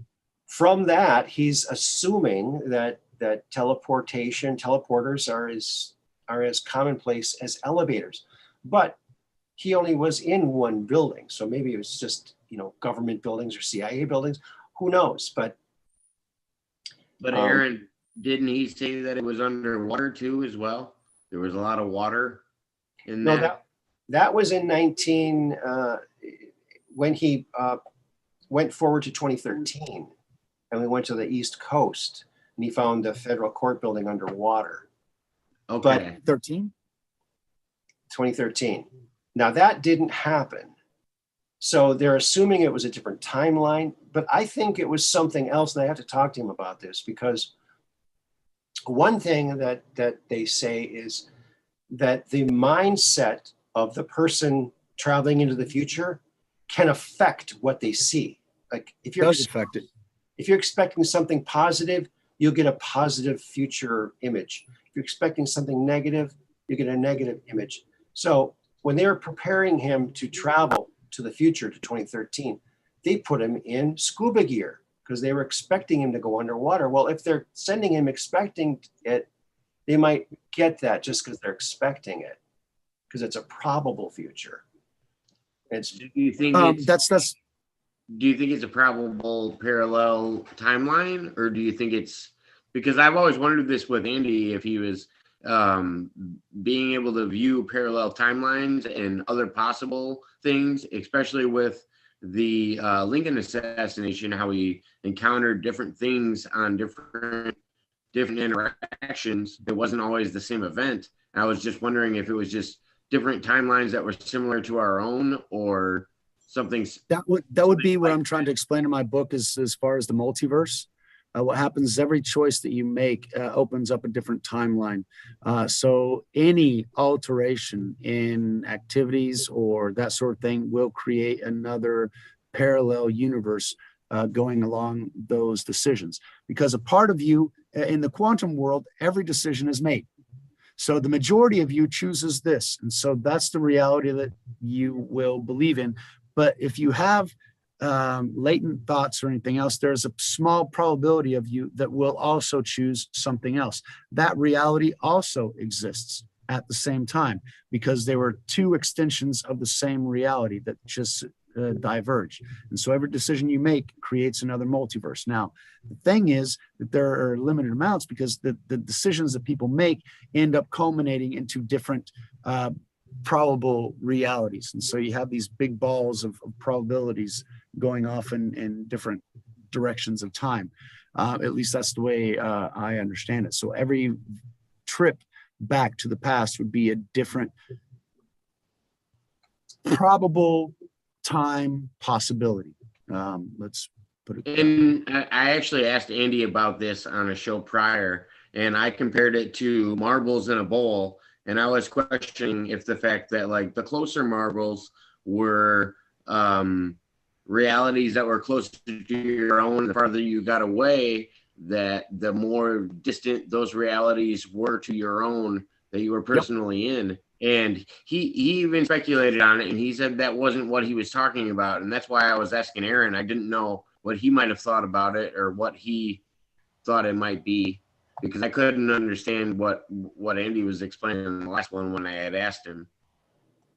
In my opinion, it would be different possibility. It's just like the bowl of marbles. The closer they are to you, the closer the probability of their decisions and everything else coinciding with your reality, the closer they are to you. The further the multiverses are away, the more distant and that probability will be from the probability that you had. So if you go various marbles in difference, you'll see a version of you that is completely different, and you don't even recognize yourself because you made decisions that are different from the ones that you made in the reality that you're currently in. But you might recognize certain aspects of yourself because there are decisions that you didn't make in your reality, but you could have made that led to another reality. All those realities exist. Whether they interact with each other, that's a whole nother story, which is why we've got the 17th letter movement said they wanted to save the world, because they saw that there were two timelines, one which was completely destructive in a Holocaust type scenario, and another one that was all, blue skies and green grass and a different and a sustainable reality. So supposedly Trump man came in, or T-Man came in to try and bring in eliminate the chaotic destruction of the planet option and sort of guide us into the blue skies and green grass option that comes from liberty and freedom. That this reality was created for us to have free will, because the only way for us to have free will is for the compensatory payment for the bad choices that we make. I got off onto a tangent, but Free will and Free Willy, both of them. Free Willy. But Aaron, Free Willy how do can you be feel very about- dangerous. I'm wondering, Aaron, how do you feel about Aaron? How do you feel about Andrew's views on that? Do you think it was a parallel timeline, or what do you exactly think it was? You mean in Because 2013? We're going to ask him about it. You mean in 2013 when he was underwater?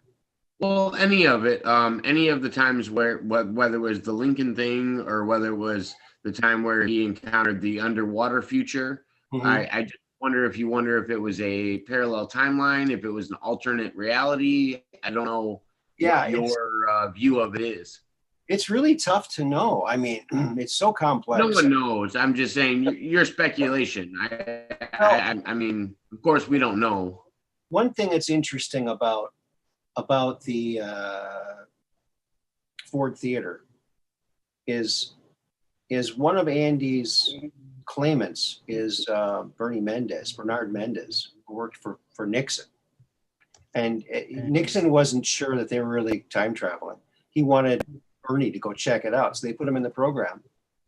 And they sent him to the Ford's Theater as it is now, and he measured everything up. And then they sent him into the past to Ford's Theater to in Lincoln's time. And he said things were not measuring up. The corners weren't square. There were some chairs missing in the balconies. He went out the back door to a total black void. He couldn't even see the ground. He walked out 15 paces, turned right, another 15, and then just backtracked to the door because he couldn't even see the door.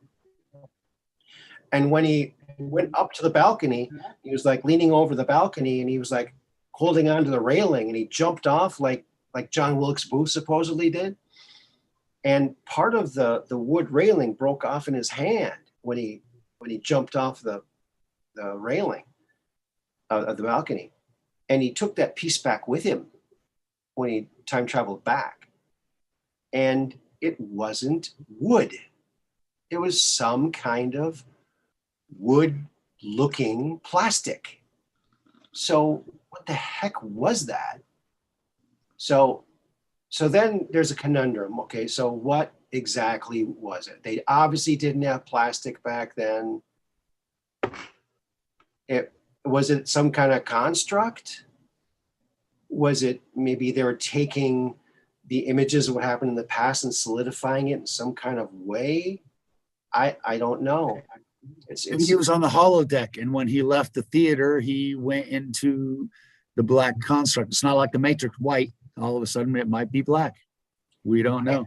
I have a theory, and it has to do with another one of Bernie Mendez's recollections. And his other job was he worked for the government. He was one of the very few people, 2 or 3 people, 3 or 4 people who could communicate with aliens. And so they would frequently use him, whenever they needed to. They wanted to speak to the aliens, they'd contact him, and he'd communicate with the aliens and tell them what they were saying. And the aliens came to him and asked, hey, we're monitoring your transmissions, your radio and TV transmissions. And we see a war on your transmissions. We go all over your planet. We can't find the war. Please explain this. And Bernie said, that's fiction. Those are movies. That's entertainment. That's fake. We make those to watch for entertainment. It's fiction. And they'd never heard of fiction before. They'd made all kinds of contingency plans based on our transmissions. And a lot of their officers lost rank because of this miscalculation. So think about it. Godzilla and the Starship Enterprise might have saved planet Earth because they thought that was all real.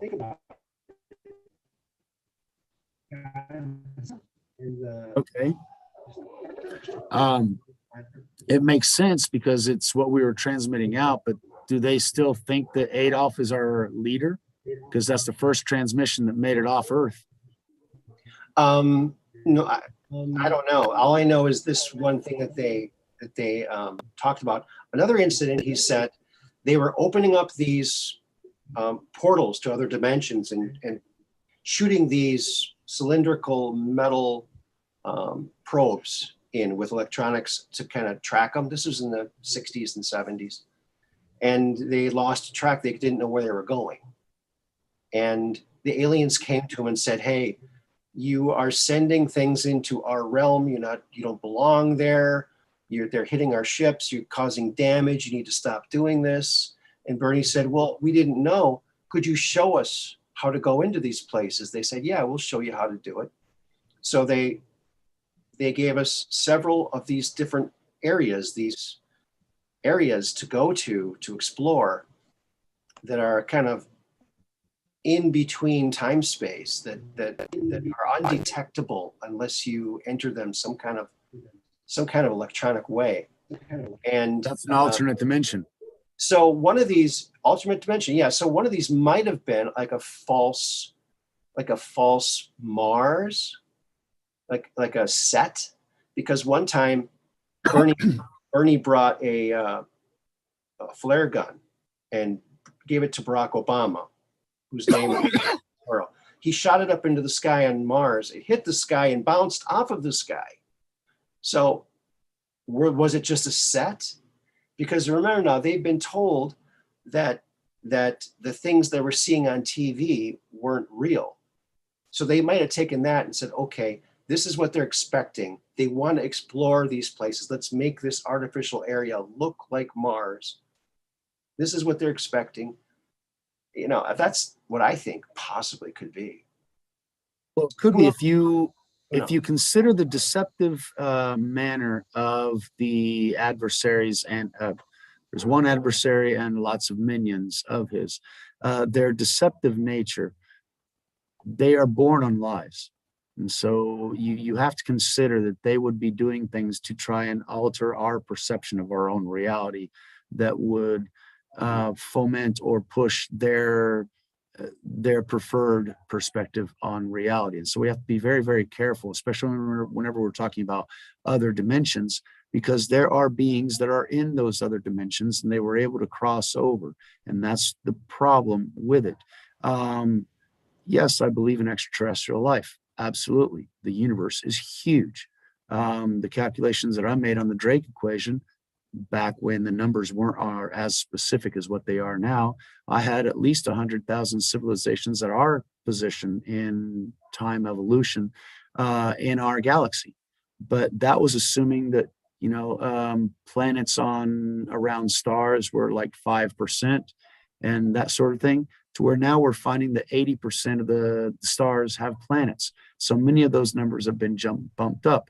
And if you do that, if you plug in those new numbers into a Drake equation, you can get millions of civilizations in our galaxy.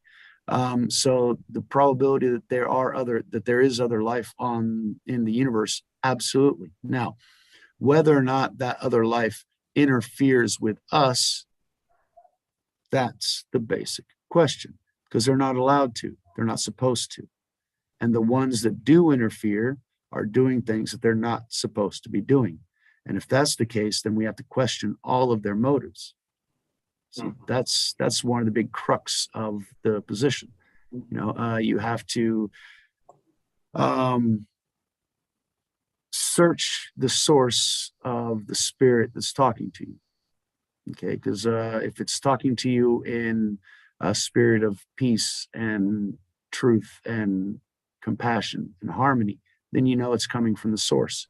If it's telling you what you want to hear, if it's making all kinds of absurd assumptions and presumptions, it's not necessarily going to be truthful. You have to question the truthfulness of all the other things that were done in that.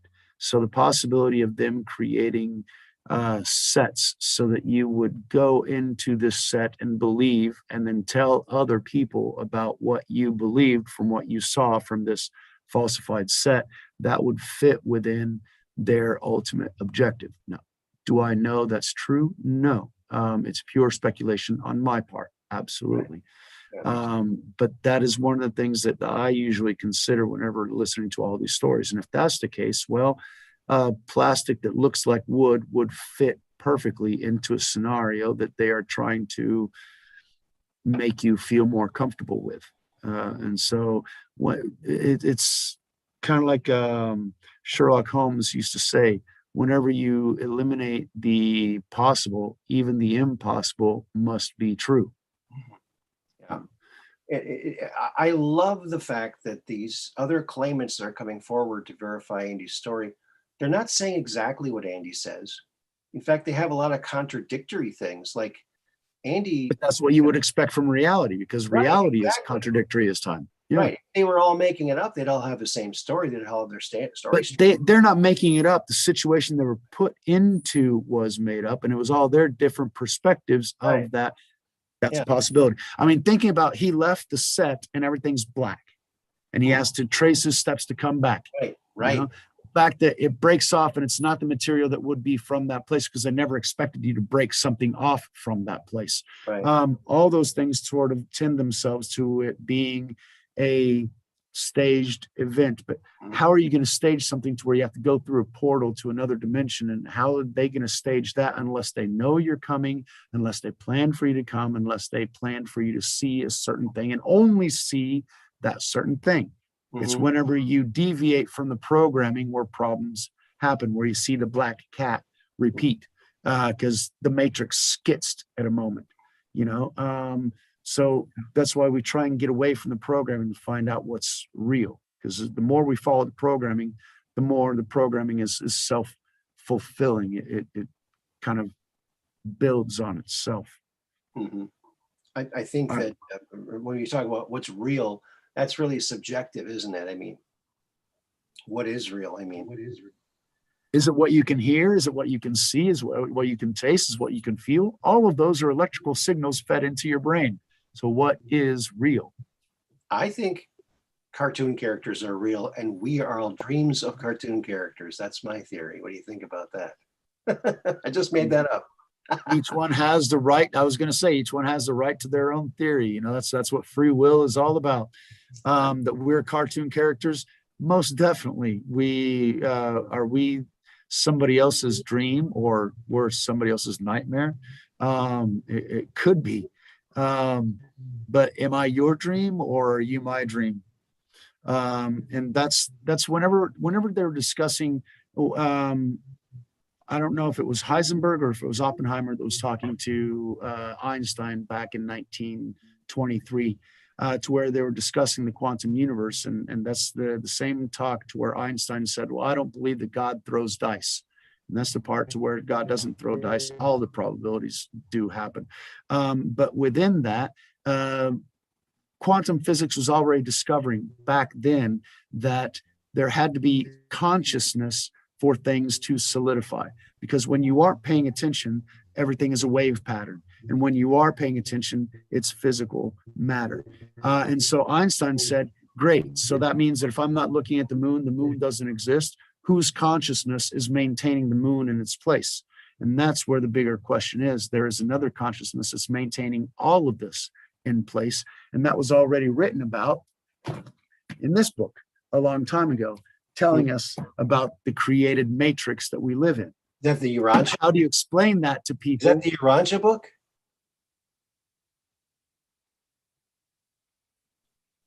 Is that the Urantia book?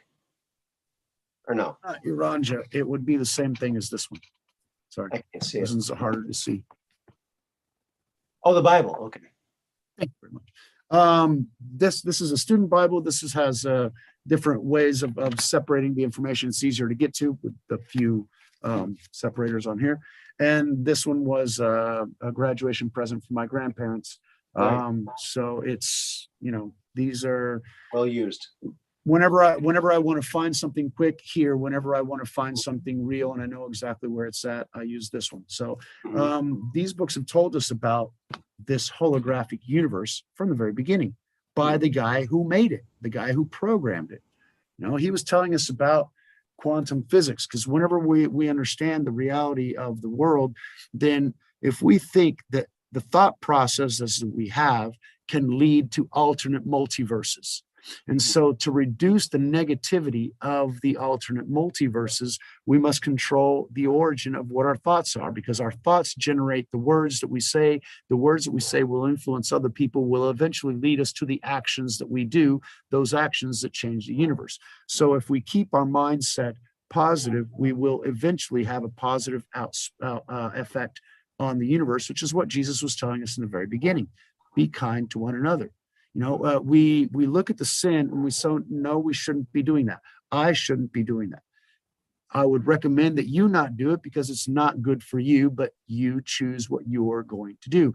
You love the sinner, hate the sin. You treat the individual as an individual with human rights and human dignity, but you don't go along with what they're doing, thinking that what they're doing is the best thing on earth. No, the best thing on earth is what Jesus told us, and everything else is an option that we have, and you have the right to do those things because free will is the reason this universe was created in the first place.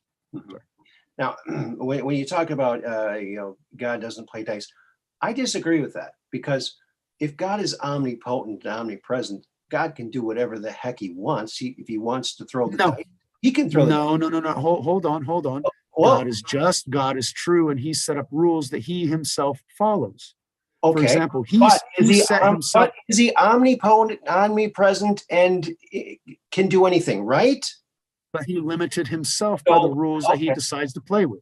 Well, what if, so let's just hypothesize here. So let's say one day God decides, you know what?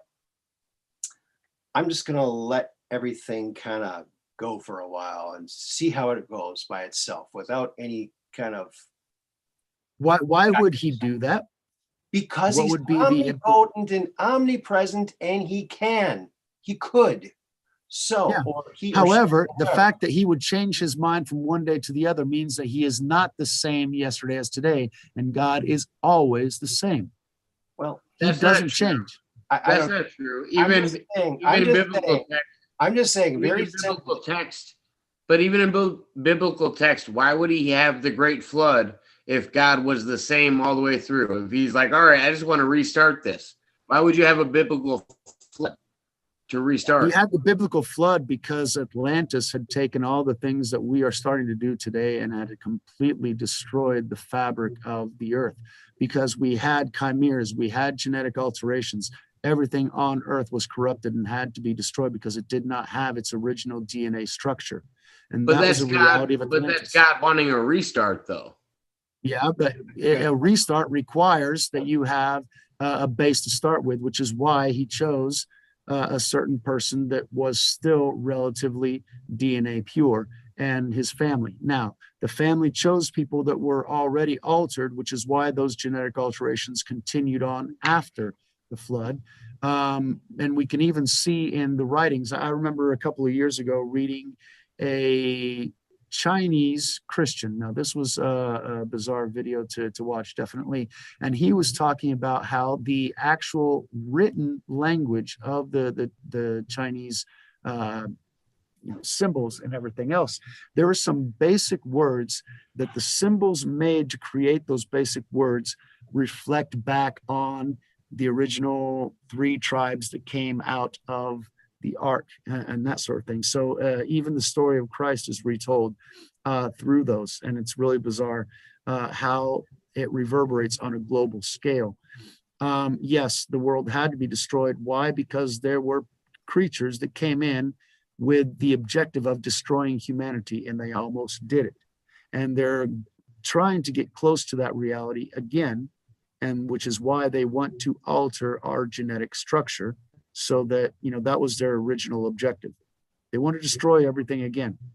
As in the days of Lot, as in the days of Noah, so shall it be in the end of days. Same situation will occur again. This time he's not going to wipe everything out in the flood. He's going to come back and say, okay, those that chose me, great, we'll put you over here. Those that didn't, all right. We're going to figure out where you're going, because this reality, not going forward no more. Well, I've always rejected that, and I'm a very spiritual person, and I do believe a lot of this stuff, but I don't know. Something. Hey, that's free will. Everyone has the choice to believe what they believe. It is what is in your spirit, and that's fine. If there is a God, and if God is omnipotent, omnipresent, can do anything he wants, has a power to do anything he wants, then I say he could take a vacation. He could just let things slide and do whatever, let things up to free will completely and see how it goes. And maybe that's why he had to, the flood and everything, because it went a little awry. Because if he's truly controlling everything, he would never have to do that. So He's not necessarily, that's the thing about free will. God planned. He gave us free will. Some people have said to me, oh, everything is planned out. Everything's planned out. But now if God is omnipotent, omnipresent, he could say, well, I'm just not going to plan anything for a while and see what happens. Why wouldn't he? I mean, he could if he's omnipotent. That's kind of indirectly what he did, because whenever he gave us free will, when we're outside of this reality, free will isn't a reality. You cannot choose to do something that he doesn't allow. It's not possible. So in this reality where we have free will, it is specifically for us to be able to exercise our free will. And that means outside of his absolute control and influence. And that is an option and a choice that he made to give us our freedom, to allow us to do the chaos and the bullshit that we actually do. Why? Because he loves us so much that he wants us to be us. But at the same time, he tells us, in order for you to live, you have to stop being you. You have to start being a little bit of what needs to be done. But that's an individual choice. He gives us that choice and he gives us the options, but we are the ones who fundamentally decide our lives, our reality. That's why free will was given. That's why we were put onto this earth, to be able to see what our light looks like. It's hard to find out how bright a candle is whenever you're in a brightly lit room. The only way to find out the brightness of the candle is to put the candle in absolute darkness and find out what it lights up. And so that's what we're doing. We're placed in absolute darkness and we're seeing how bright our candle shines. Right. Michael, talking about what you just said with talking about free will, and you touched on John Locke. That was exactly what disconnected me with Christianity. I have a daughter, and I remorse the fact that in the Christianic religion that John Locke has put into a higher standard because he offered his daughters up to be raped over the angels. And I was just thinking, like, how many people could, like, that call themselves Christians today, could blindly put their own family or daughters up to be raped over God's angels just over blind faith? You can't do that because that goes against the precept. How many actual Christians could do that? You're not supposed to be sacrificing your kids. That's exactly what the adversary did in the very beginning. That's why it's Baal, it's Moloch. They all had the same. They all had child sacrifice as their base. That's specifically why John Locke is considered in a high regard in that story, in that parable of Sodom and Gomorrah, when he offered his daughters up to be raped over the angels that got sent down to save Sodom and Gomorrah. Studying religion is one of my specifics, and that to me was one of my things that absolutely set me off with the original Christianic beliefs. You're John Locke, or are you talking about Lot of Sodom and Gomorrah? Yeah, sorry, Lot. The same person that looked back and his wife turned into a pillar of salt. Yeah, because she wanted to see, she missed the big city and she wanted that life.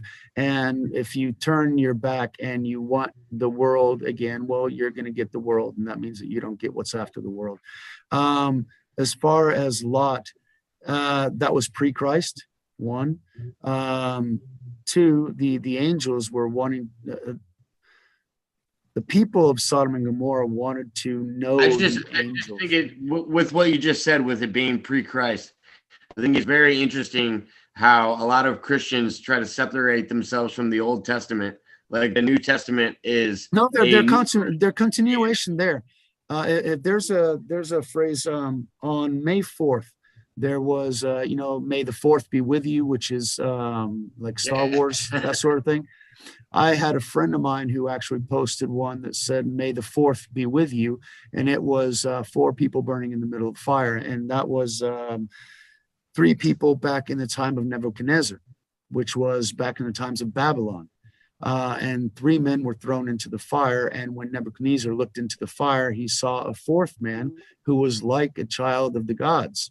And that would be Christ back in that day. Why? Because Christ is the filter through which we have this reality, because we couldn't have free will if the payment for our stupidity wasn't done beforehand for even permit this reality to exist.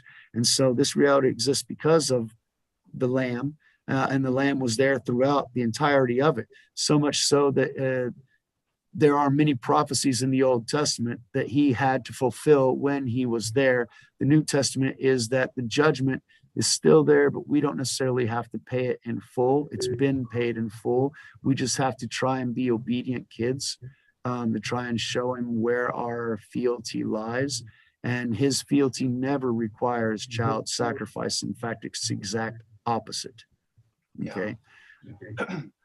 Yeah, I want to say hi to my buddy Corbin Phoenix. He's in the chat here, and I got stopped for some reason. Yeah.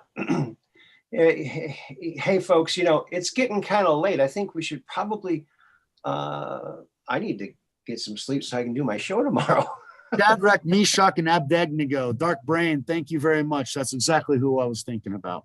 Shadrach, Meshach, and Abednego. Your chat was pretty cool. I hadn't seen it had stopped on me. So yeah, there was the answer right there. So thank you very much, Dark Brain.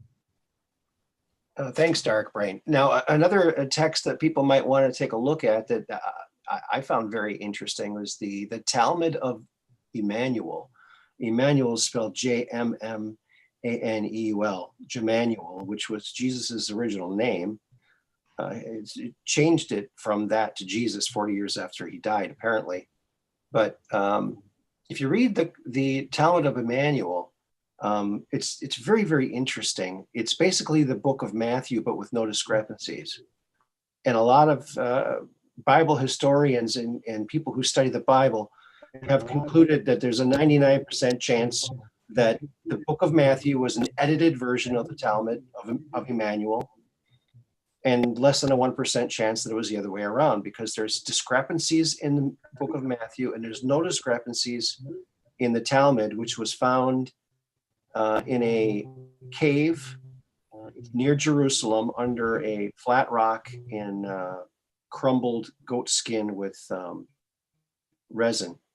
And Isra Rashid, a Greek Orthodox priest, discovered it along with Billy Meyer, and he went and quit being a priest, started a family, and started translating this from Aramaic. Aramaic is a 2,000-year-old stash, but it's very interesting the things that are revealed in this book. So I encourage you to look it up, the Talmud of Jemanuel. Look it up and read it and see what you think. It's very, very interesting. It might be the actual true word of Jesus and not the edited version of the Bible. It's very interesting. Sandy Sue raised a question here. So if everyone beforehand, no, they're going in the same spirit. Okay, it's but anyway, others wanted to get off that topic as well. That's a good question. That's a very good question. Yeah, I But see, they died in expectation of the Messiah. And so they were still living in that same godly spirit. They were trying to be kind, generous, and loving people. And so living in the spirit of God is the essence of what it is. The reason why we were put here is to be kind, loving, and gentle people, helping other people. That's the spirit of love. I don't buy the idea that if you don't subscribe to one certain religion that you're going to not go to heaven. I think that's a scare tactic. And it's something humans would say. It's not something that someone godly would say. I don't think. I think the Book of John it's never resonated with me. You have to go through me, using my name to get my father. That's something the devil would say to me. And I had that thought when I was a kid. I said, that does not sound like something the Son of God would say. So everything's allowable? Everything's okay then? Because that's what the adversary says, do as thou wilt. There are no rules, there are no laws, do what you want. I didn't say that. No, I'm saying the adversary says that. That's what I'm saying. There are two ways of going, do whatever you want, or there's one way that's the best way. That's what you really want to do. And everything else is possible, but it's not necessarily going to get you the end result that you're looking for. For example, you want to be a professional football player. I don't agree with that. But you know what? We're both probably not right. We're both probably not right. We're never going to get to the true answer. If you want to be a professional football player, you're not going to sit down in front of on your couch watching television all day, because sitting down on the couch watching a football game is not the same thing as going out there, running your ass off, sweating, and trying out different things and really being a football player. So if you want to be a football player, you have to go out and play. You can't just sit there and say, I'd like to be a football player. So there are certain things that you have to do to have certain effects and outcomes. Yeah, but it's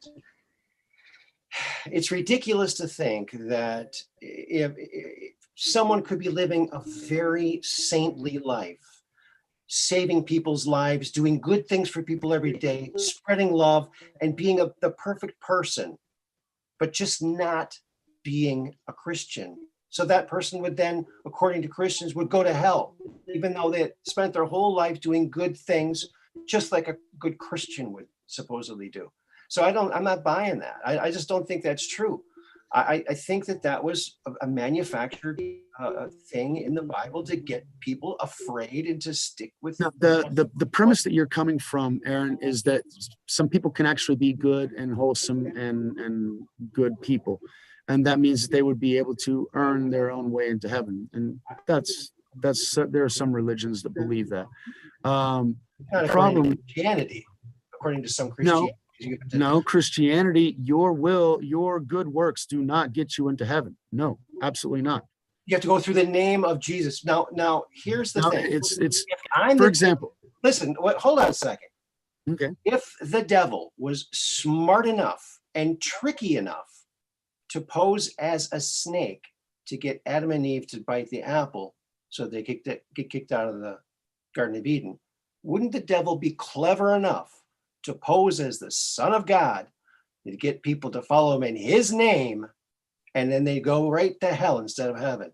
Yeah, he's tried that various times. Yeah, Buddha, Muhammad, and others that came afterwards. The book of John. The book of John. That's what it is. That's my opinion. So I don't ascribe to that. I agree with Aaron's opinion. There's a lot of religions that depict the serpent as not the bad being, but as opposed to that, the light being, like they try to prove in Christianity. There's several religions that don't interpret the serpent as a bad thing, and Christianity specifically tries to do that.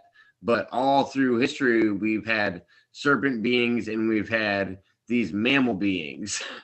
And I think interesting that some people depict them as bad and some people depict them as good. So we got some silence there. I think that, I respect everybody's opinion, and I'm changing my opinions constantly. So please don't take what I say and think I'm a bad person. I'm a very good person. I live a very the chat agrees with you, and the chat really loves what you're talking about. Oh, they do? And evidently I'm the one who's FOS. But that's okay. Reality is what it is. You know what? Like the Addams family, we can all have our own reality. Thank God we can have our own reality. Thank all the gods. Right? American Indians, according to American Indian culture, even rocks are alive, which is very interesting if you think about it. On a certain level, they actually might be. Their consciousness is a little bit lower, but yeah, they have an essence. Yeah, like crystals, they vibrate. a lot of stuff like that.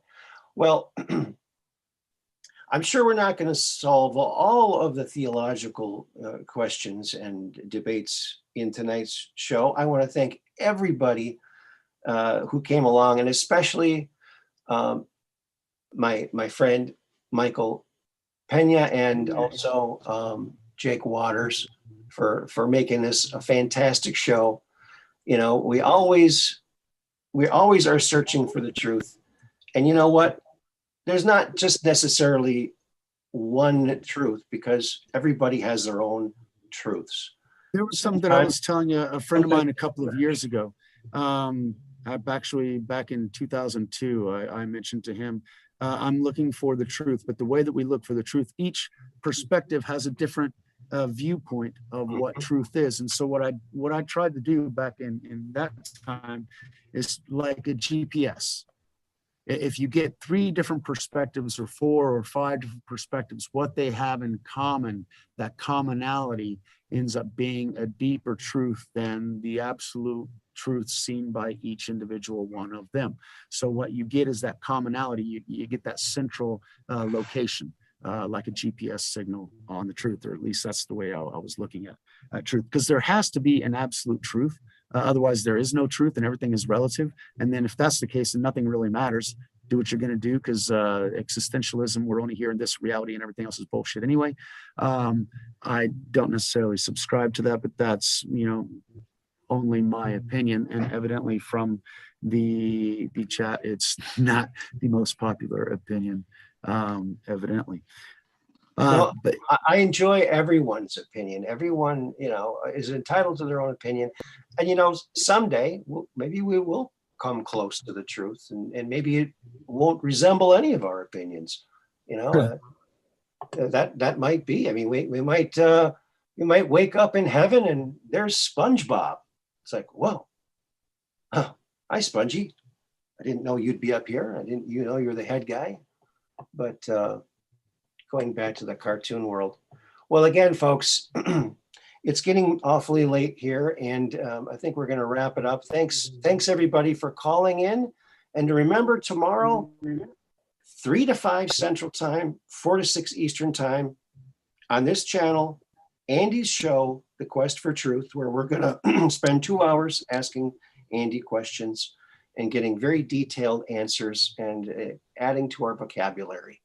So, and your chat was just smoking today, so that's great. I wasn't expecting that much activity in the chat, so yeah, that's pretty cool.